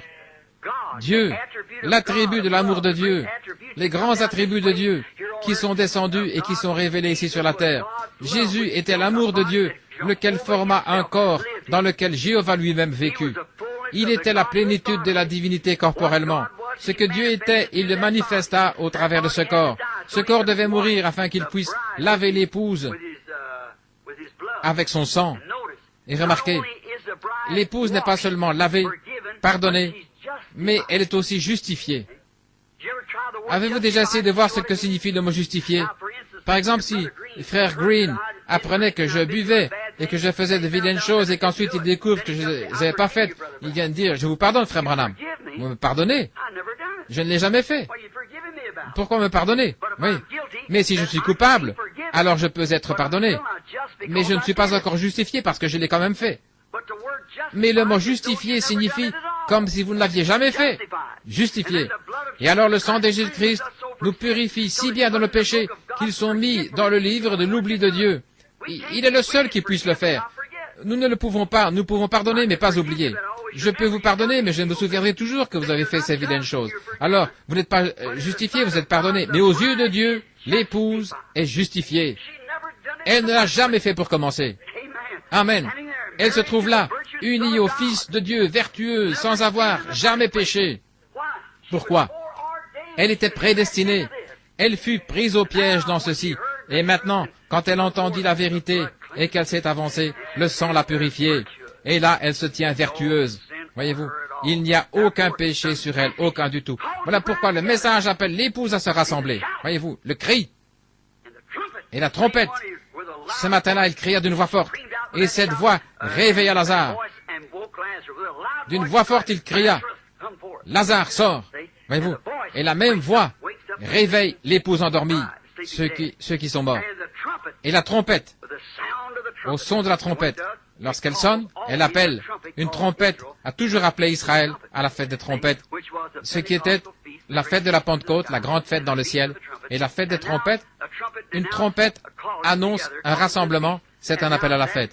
Et maintenant, c'est pour le souper de l'agneau dans le ciel, le rassemblement de l'épouse, la fête des trompettes, le souper des noces. Nous avons vu cela en type. Maintenant, regardez, avant de terminer. Nous voyons cela au travers des types. Si vous voulez lire dans Matthieu 18, il est dit qu'il y en a 3 qui rendent témoignage. Voyez-vous, 1 Jean 5, 7, etc. 3 est toujours un témoignage. Est-ce vrai? C'est une vérification. Quelque chose qui est juste. 3 témoins. Que par la bouche de 2 ou 3 témoins, toute parole soit établie. Nous avons eu 3 témoignages. 3 est un témoignage. Nous avons déjà eu 3 enlèvements dans l'Ancien Testament. Saviez-vous cela? Comme témoignage. Maintenant, regardez. Enoch en était un. Élie était l'autre. Et Jésus est le 3e. Jésus étant la pierre de clé, la clé de voûte, il rend témoignage. Il était la clé de voûte de l'Ancien et du Nouveau Testament parce qu'il devait premièrement mourir, ensuite être enlevé. Il mourut, revint à la vie et il marchait avec nous. Vous voyez, parce qu'il était la clé de voûte qu'il y ait les deux ensemble. Après sa résurrection et son enlèvement, après qu'il ait fait cela et qu'il ait prouvé que l'Ancien Testament, nous savons tous qu'Enoch fut enlevé.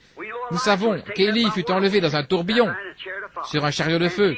Et Jésus mourut, fut enseveli, ressuscita et vécut ici sur la terre. Et ensuite, il fut enlevé, la clé de voûte. Il y en a 3 qui rendent témoignage. Maintenant, il y a un enlèvement qui est déjà passé. Savez-vous cela? Voyons si nous pouvons lire rapidement. Dans Matthieu, chapitre 27, verset 45, du chapitre 27 de Matthieu. Voyons rapidement si nous pouvons faire sortir quelque chose qui puisse nous aider.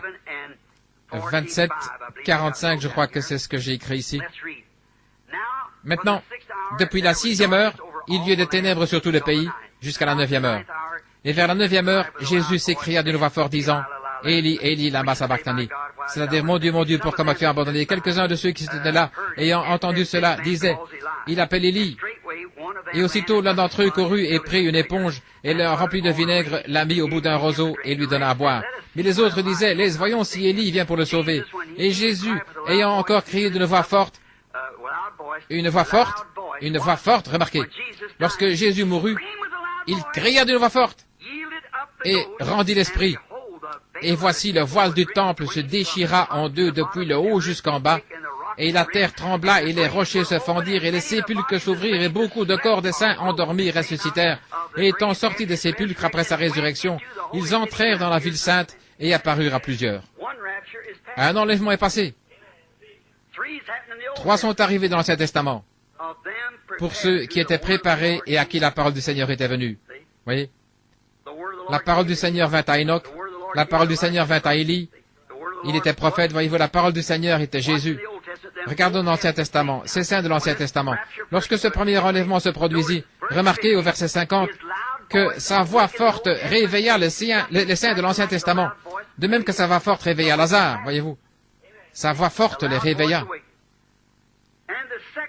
Le second s'accomplit dans 2 Thessaloniciens chapitre 4. Lisons cela. Nous venons de le lire quelques minutes. Voyons. Nous ne voulons pas, frères, que vous soyez dans l'ignorant à l'égard de ceux qui dorment, afin que vous ne soyez pas affligés. C'est 1 Thessaloniciens 4, 12, 18. Ce sera le second enlèvement. Le second enlèvement sera l'enlèvement de l'épouse. Les saints de l'Ancien Testament sont partis dans sa présence et le paradis fut supprimé. Les saints de l'Ancien Testament remontèrent à sa voix forte lorsqu'il cria et qu'il rendit l'esprit. Pourquoi? Le sacrifice, la propitiation de leurs péchés, lorsqu'ils avaient entendu, ils croyaient que cet agneau parfait allait venir. C'est pourquoi ils offraient un agneau en sacrifice. Et quand il mourut et qu'il rendit l'esprit, il cria d'une voix forte et les saints de l'Ancien Testament se réveillèrent. Observez ici le cri et la voix. Cela se répétera. Voyez-vous, il rendit l'esprit et quand il le fit, le sacrifice était alors parfait et le paradis se vida. Et les saints de l'Ancien Testament revinrent sur la terre, ils marchèrent sur la terre et entrèrent avec lui dans son enlèvement. David dit ici, élevez-vous, portails éternels, élevez-vous. Il a emmené captive la captivité et a donné des dons aux hommes. Quand les saints de l'Ancien Testament entrèrent avec lui, ils dirent, qui est ce roi de justice, l'Éternel de gloire, puissant dans la bataille? Et ils entrèrent en marchant. Jésus a emmené captive la captivité. Et le voici qui vient avec les saints de l'Ancien Testament. Et ils entrèrent dans les nouveaux portails là-bas et ils dirent, porte, élevez vos têtes et élevez-vous, portails éternels. Et le roi de gloire entrera. La voix de l'intérieur dit, qui est ce roi de gloire? L'Éternel puissant dans la bataille. Les portes s'ouvrirent immédiatement, et Jésus le conquérant emmena captive la captivité, et ceux qui avaient cru à lui, et à qui la parole était venue, les saints de l'Ancien Testament étaient couchés et attendaient là. Il emmena captive la captivité, et s'éleva. Il prit les saints de l'Ancien Testament, et ils entrèrent. Il y a un enlèvement qui est déjà passé. L'enlèvement suivant, comme décrit dans 2 Thessaloniciens, est pour l'Église, l'épouse. Elle doit ressusciter d'abord pour être enlevée dans la gloire. Nous, les vivants qui demeurons, c'est le corps qui est laissé sur la terre. Nous ne devancerons pas ceux qui sont endormis, car la trompette de Dieu sonnera premièrement, et les morts en Christ ressusciteront. Puis nous, les vivants qui demeurons, nous serons ravis ensemble avec eux. L'autre jour, je me tenais au coin de la rue, et je regardais le défilé, là, le défilé du jour de l'armistice. Et quand il monta la rue, j'étais là avec mon jeune fils Joseph. Premièrement, ce furent les vieux tanks de la Première Guerre qui passèrent, les vieux petits tanks après les grands tanks Sherman de la Nouvelle Guerre, et les grands canons avec leur bouche à feu. Et après cela, vers les soldats et les mères de l'étoile dorée, et ensuite vers un char qui portait sur la partie avant un cercueil pour commémorer la mort du soldat inconnu. Un soldat se tenait là, faisant la garde. Il y avait un fusilier marin d'un côté et un marin de l'autre. Une requête était écrite et de l'autre côté, une mère de l'étoile dorée était assise. Elle avait perdu son garçon. Il y avait aussi une jeune femme qui pleurait, la tête penchée sur une table. Un petit garçon était assis à côté. des larmes coulant de son visage. J'avais perdu son papa. Et je pensais, quelle tristesse, alors que je suis debout ici, regardant cela. Et je vois ces soldats âgés qui marchent là-bas, estropiés, mais montrant avec fierté leur uniforme pour qu'ils soient américains. Et je dis, oh mon Dieu, un jour il y aura une déflagration qui verra du ciel. Et les morts en Christ ressusciteront premièrement. Ces saints de l'Ancien Testament qui attendent là-bas. Une déflagration sortiront. Premièrement, la résurrection, et nous monterons en ligne, et nous irons vers les cieux, et ces vieux corps mortels seront changés, semblables au corps de sa gloire. Quel défilé ce sera quand il commencera à se diriger vers le ciel un de ces jours, dans ce temps de l'enlèvement qui est devant nous. Oh, montrant fièrement le sang de Jésus-Christ sur leur poitrine, le message de Dieu de l'heure dans laquelle ils vivaient. C'est le moment que nous attendons, les frères. Maintenant, regardez pour terminer. La seconde résurrection, la première est passée, la seconde est proche maintenant, la troisième est celle des deux témoins d'Apocalypse 11, 11 et 12. Ce sont eux qui retournent avec l'Esprit de Christ pour témoigner aux Juifs, comme Joseph le fit pour ses frères. Et vous vous souvenez qu'une fois morts, leurs corps restèrent exposés dans les rues pendant 3 jours et demi. Ensuite, l'Esprit vint en eux et ils furent enlevés, ravis dans le ciel. Voilà vos 3 enlèvements du Nouveau Testament, 3 enlèvements dans l'Ancien Testament. Tous sont passés. Et maintenant nous sommes prêts, attendant l'enlèvement des saints. Cela a été prononcé et cela sera. Lorsque Dieu dit quelque chose, les ciels et la terre passeront, mais cette parole ne passera jamais. Lorsque Dieu a dit dans la Genèse que la lumière soit, il se peut qu'il y ait eu des centaines d'années avant que la lumière fût.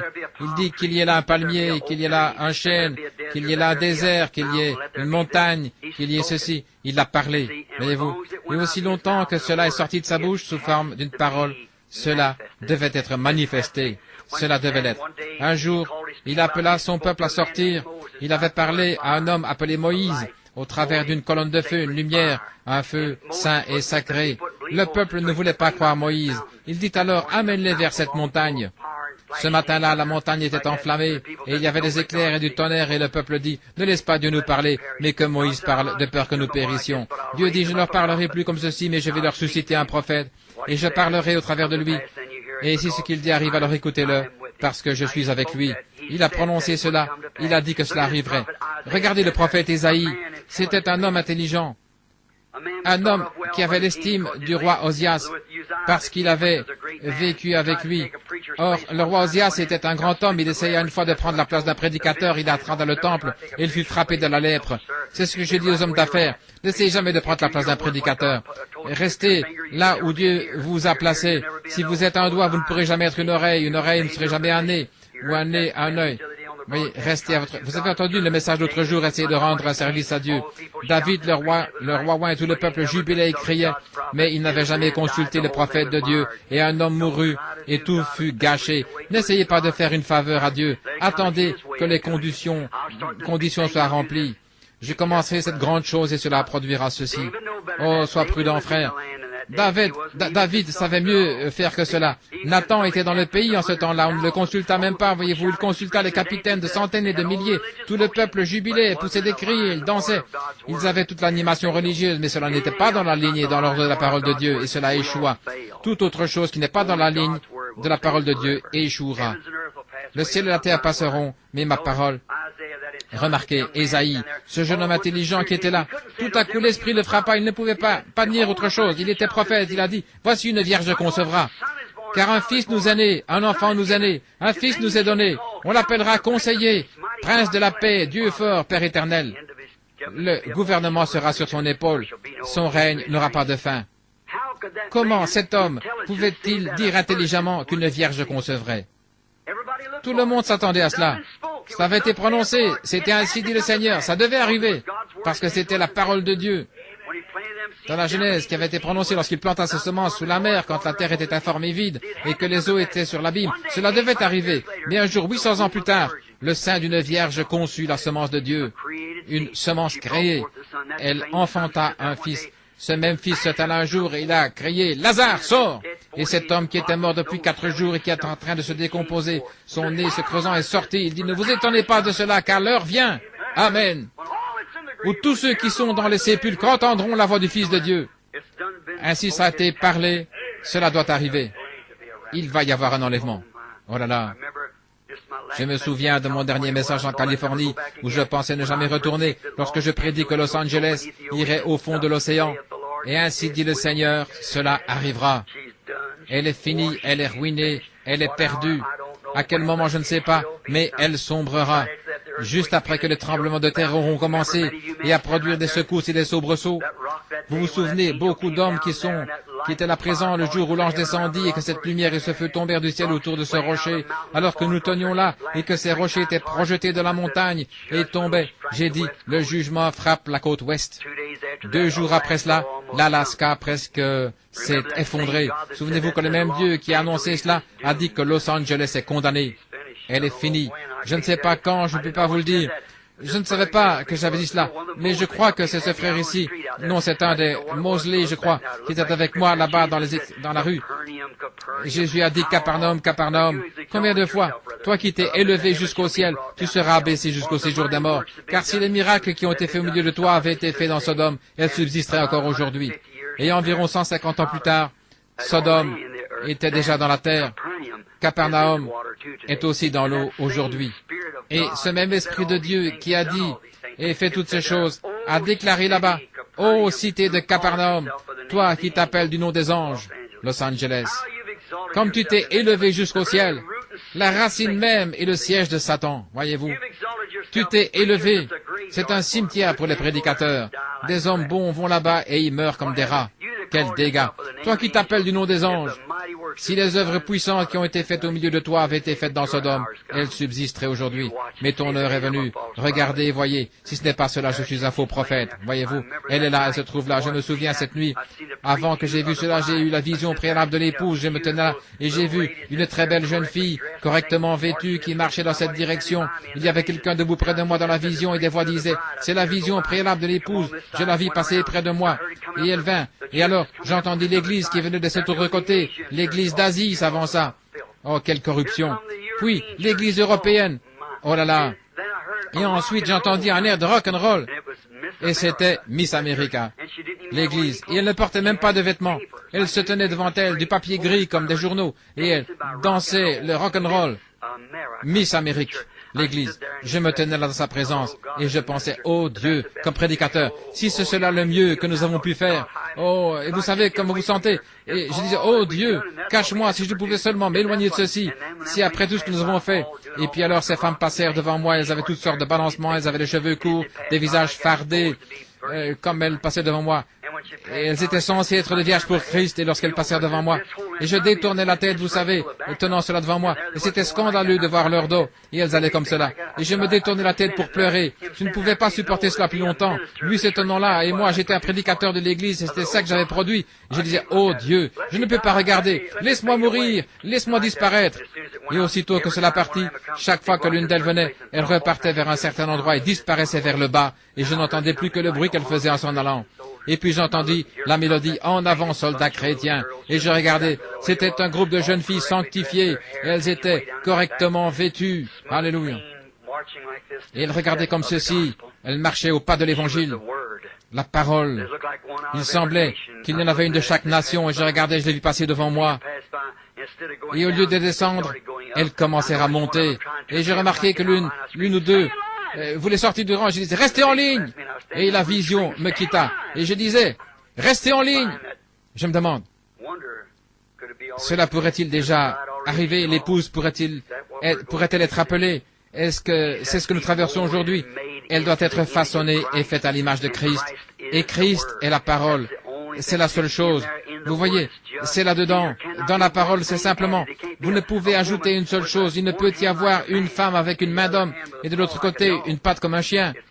Ce doit être exactement la parole du Seigneur, comme lui est la parole. L'épouse est une partie de l'époux. La femme est une partie de son mari parce qu'elle est tirée du mari. Ève était sortie du côté d'Adam. Et c'est ainsi que l'épouse, elle n'est pas tirée d'une dénomination, mais elle est tirée du sein de la parole de Dieu pour ce jour. L'enlèvement, la trompette du Seigneur sonnera, les morts en Christ ressusciteront, et ils partageront la gloire de sa résurrection. Lorsque ceux qu'il a choisis se rassembleront à leur demeure au-delà, lorsque l'appel retentira, essayons tous d'y être, mes amis. Que Dieu vous bénisse, ça a été prononcé, cela doit arriver, cela arrivera. Et mes amis, personne ne désire mourir. Personne ne désire être perdu. Laissez-moi vous dire, quoi que vous fassiez, peu importe avec quelle assiduité vous allez à l'église, combien vous êtes loyaux, c'est bien. Vous devriez aller à l'église. Faites cela. Continuez à aller à l'église. Mais quoi qu'il en soit, jetez au loin vos traditions et allez en Christ. Parce que cela va sonner un de ces jours. Et alors vous serez surpris avec la marque de la bête sur vous en réalisant que c'est trop tard. C'est exactement vrai. Que Dieu vous bénisse. Je regrette de vous avoir gardé si longtemps. Je vous ai gardé trop longtemps, c'est vrai. Et l'offrande que vous avez recueillie pour moi, que je ne vous avais pas demandé, frère, c'est de la courtoisie. Prenez plutôt cet argent pour payer à ce motel les heures supplémentaires que j'ai utilisées. J'avais juste quelque chose ici. J'ai environ 8 à 10 pages supplémentaires sur cet enlèvement, mais je n'ai pas le temps de vous les donner. Est-ce que vous aimez le Seigneur Jésus? Restez tranquille une minute maintenant, calmement, dans le respect, et souvenez-vous ce que j'ai dit. Souvenez-vous que nous sommes dans les dernières heures. Les nations se disloquent. Israël se réveille. Les signes que la Bible a prédits. Les jours des gentils sont comptés, ils sont remplis d'horreur. Retourne aux dispersés à ton bien. Le jour de la rédemption est proche. Le cœur des hommes défaille de peur. Soyez remplis de l'esprit. Vos lampes nettoyées et claires. Levez les yeux. Votre rédemption est proche. Vous le savez, les faux prophètes mentent. Ils nient la vérité de Dieu. Nous savons tous cela, n'est-ce pas? Je l'aime. Je l'aime.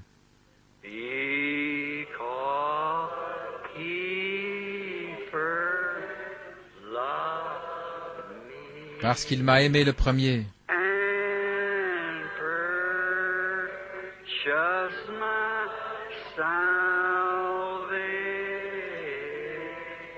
Et il a acquis mon salut.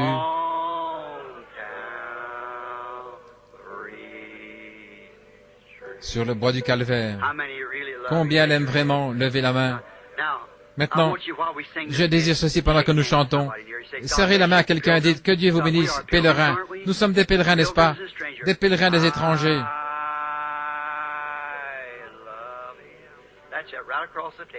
C'est juste, par-dessus la table. Je l'aime.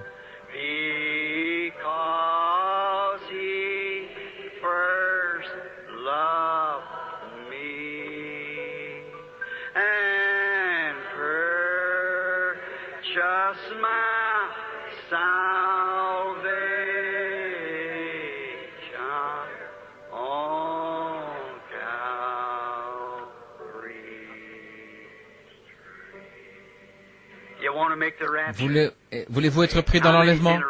Combien sont intéressés à participer à l'enlèvement? Dites, oh Dieu, je désire y participer de tout mon cœur. Tenez la main de Dieu qui ne change pas. Connaissez-vous ce chant?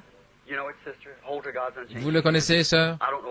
Tenez la main de Dieu qui ne change pas. Je ne connais pas la tonalité.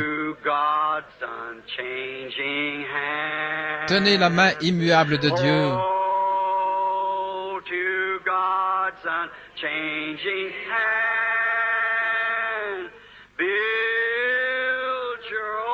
Bâtissez votre espoir sur des choses éternelles. Tenez la main du Dieu qui ne change pas. Vous aimez cela? Lorsque notre voyage sera terminé, si vous avez été fidèle à Dieu,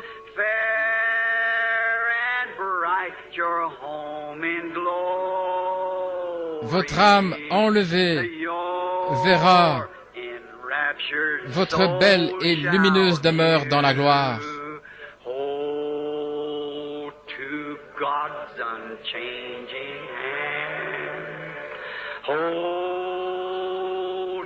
God's unchanging hand, build your hopes on things eternal. Hold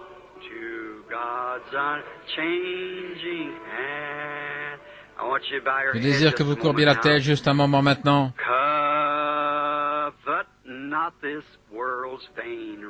Ne convoitez pas les vaines richesses de ce monde qui s'avarient si rapidement.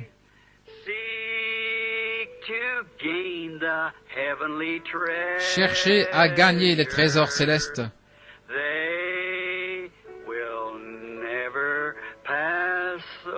Ils ne passeront jamais.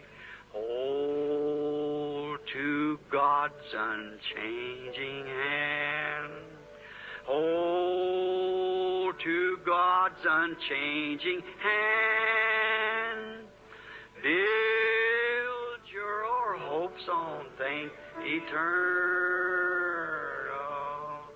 Hold to God's unchanging hand. With your heads bowed, Maintenant, avec vos têtes baissées, et avec ceci dans votre esprit, sachant que nous courbons la tête vers la poussière dont nous avons été pris, et à laquelle nous retournerons un jour, et sachant que vous avez à l'intérieur une âme qui doit répondre à Dieu, et s'il vous semble que vous n'êtes pas prêt pour cet enlèvement, s'il avait lieu ce soir, et si vous désirez qu'on se souvienne de vous dans la prière, levez simplement la main. Nous n'avons pas de place pour faire un appel à l'autel. De toute façon, votre autel est dans votre cœur. Levez la main. Que Dieu vous bénisse, vous. Oh, je sens que je ne suis pas prêt, frère Branham. Je désire vraiment être un chrétien. J'ai essayé de l'être, mais il y a toujours quelque chose qui me manque. Je sais, je ne suis pas ce que je devrais être. Sois miséricordieux, ô Dieu. Je lève ma main. Sois miséricordieux envers moi. 20 à 30 mains se sont déjà levées. Il y en a encore plus qui se lèvent. Dieu bien-aimé, tu sais ce qu'il y a au fond, là, du cœur, qui est derrière cette main. Je te prie, cher Dieu, il y a une seule chose dont je suis responsable, c'est de dire la vérité. Et Dieu bien-aimé, ils désirent être sauvés, ils désirent vraiment. Ils ne veulent pas simplement quelque chose qui ne soit qu'une émotion, de l'emballement, un système dénominationnel, un credo, un dogme qu'on a ajouté. Ils comprennent, Père, qu'il faut la parole de Dieu pure et sans mélange. Tout le reste passera, même les cieux et la terre, mais ta parole ne passera pas. Et si nous sommes cette parole, la terre passera au-dessous de nous, mais nous ne pourrons jamais passer parce que nous sommes cette parole, l'épouse de l'époux. Je prie pour chacun, afin que tu leur accordes, Père. C'est là ma prière sincère. Excuse-moi, Père, d'avoir été si nerveux ce soir, arrivant ici en retard et tremblant, en prononçant ces mots entrecoupés. Que d'une manière ou l'autre, grand Saint-Esprit, tu les remettes ensemble par ta divine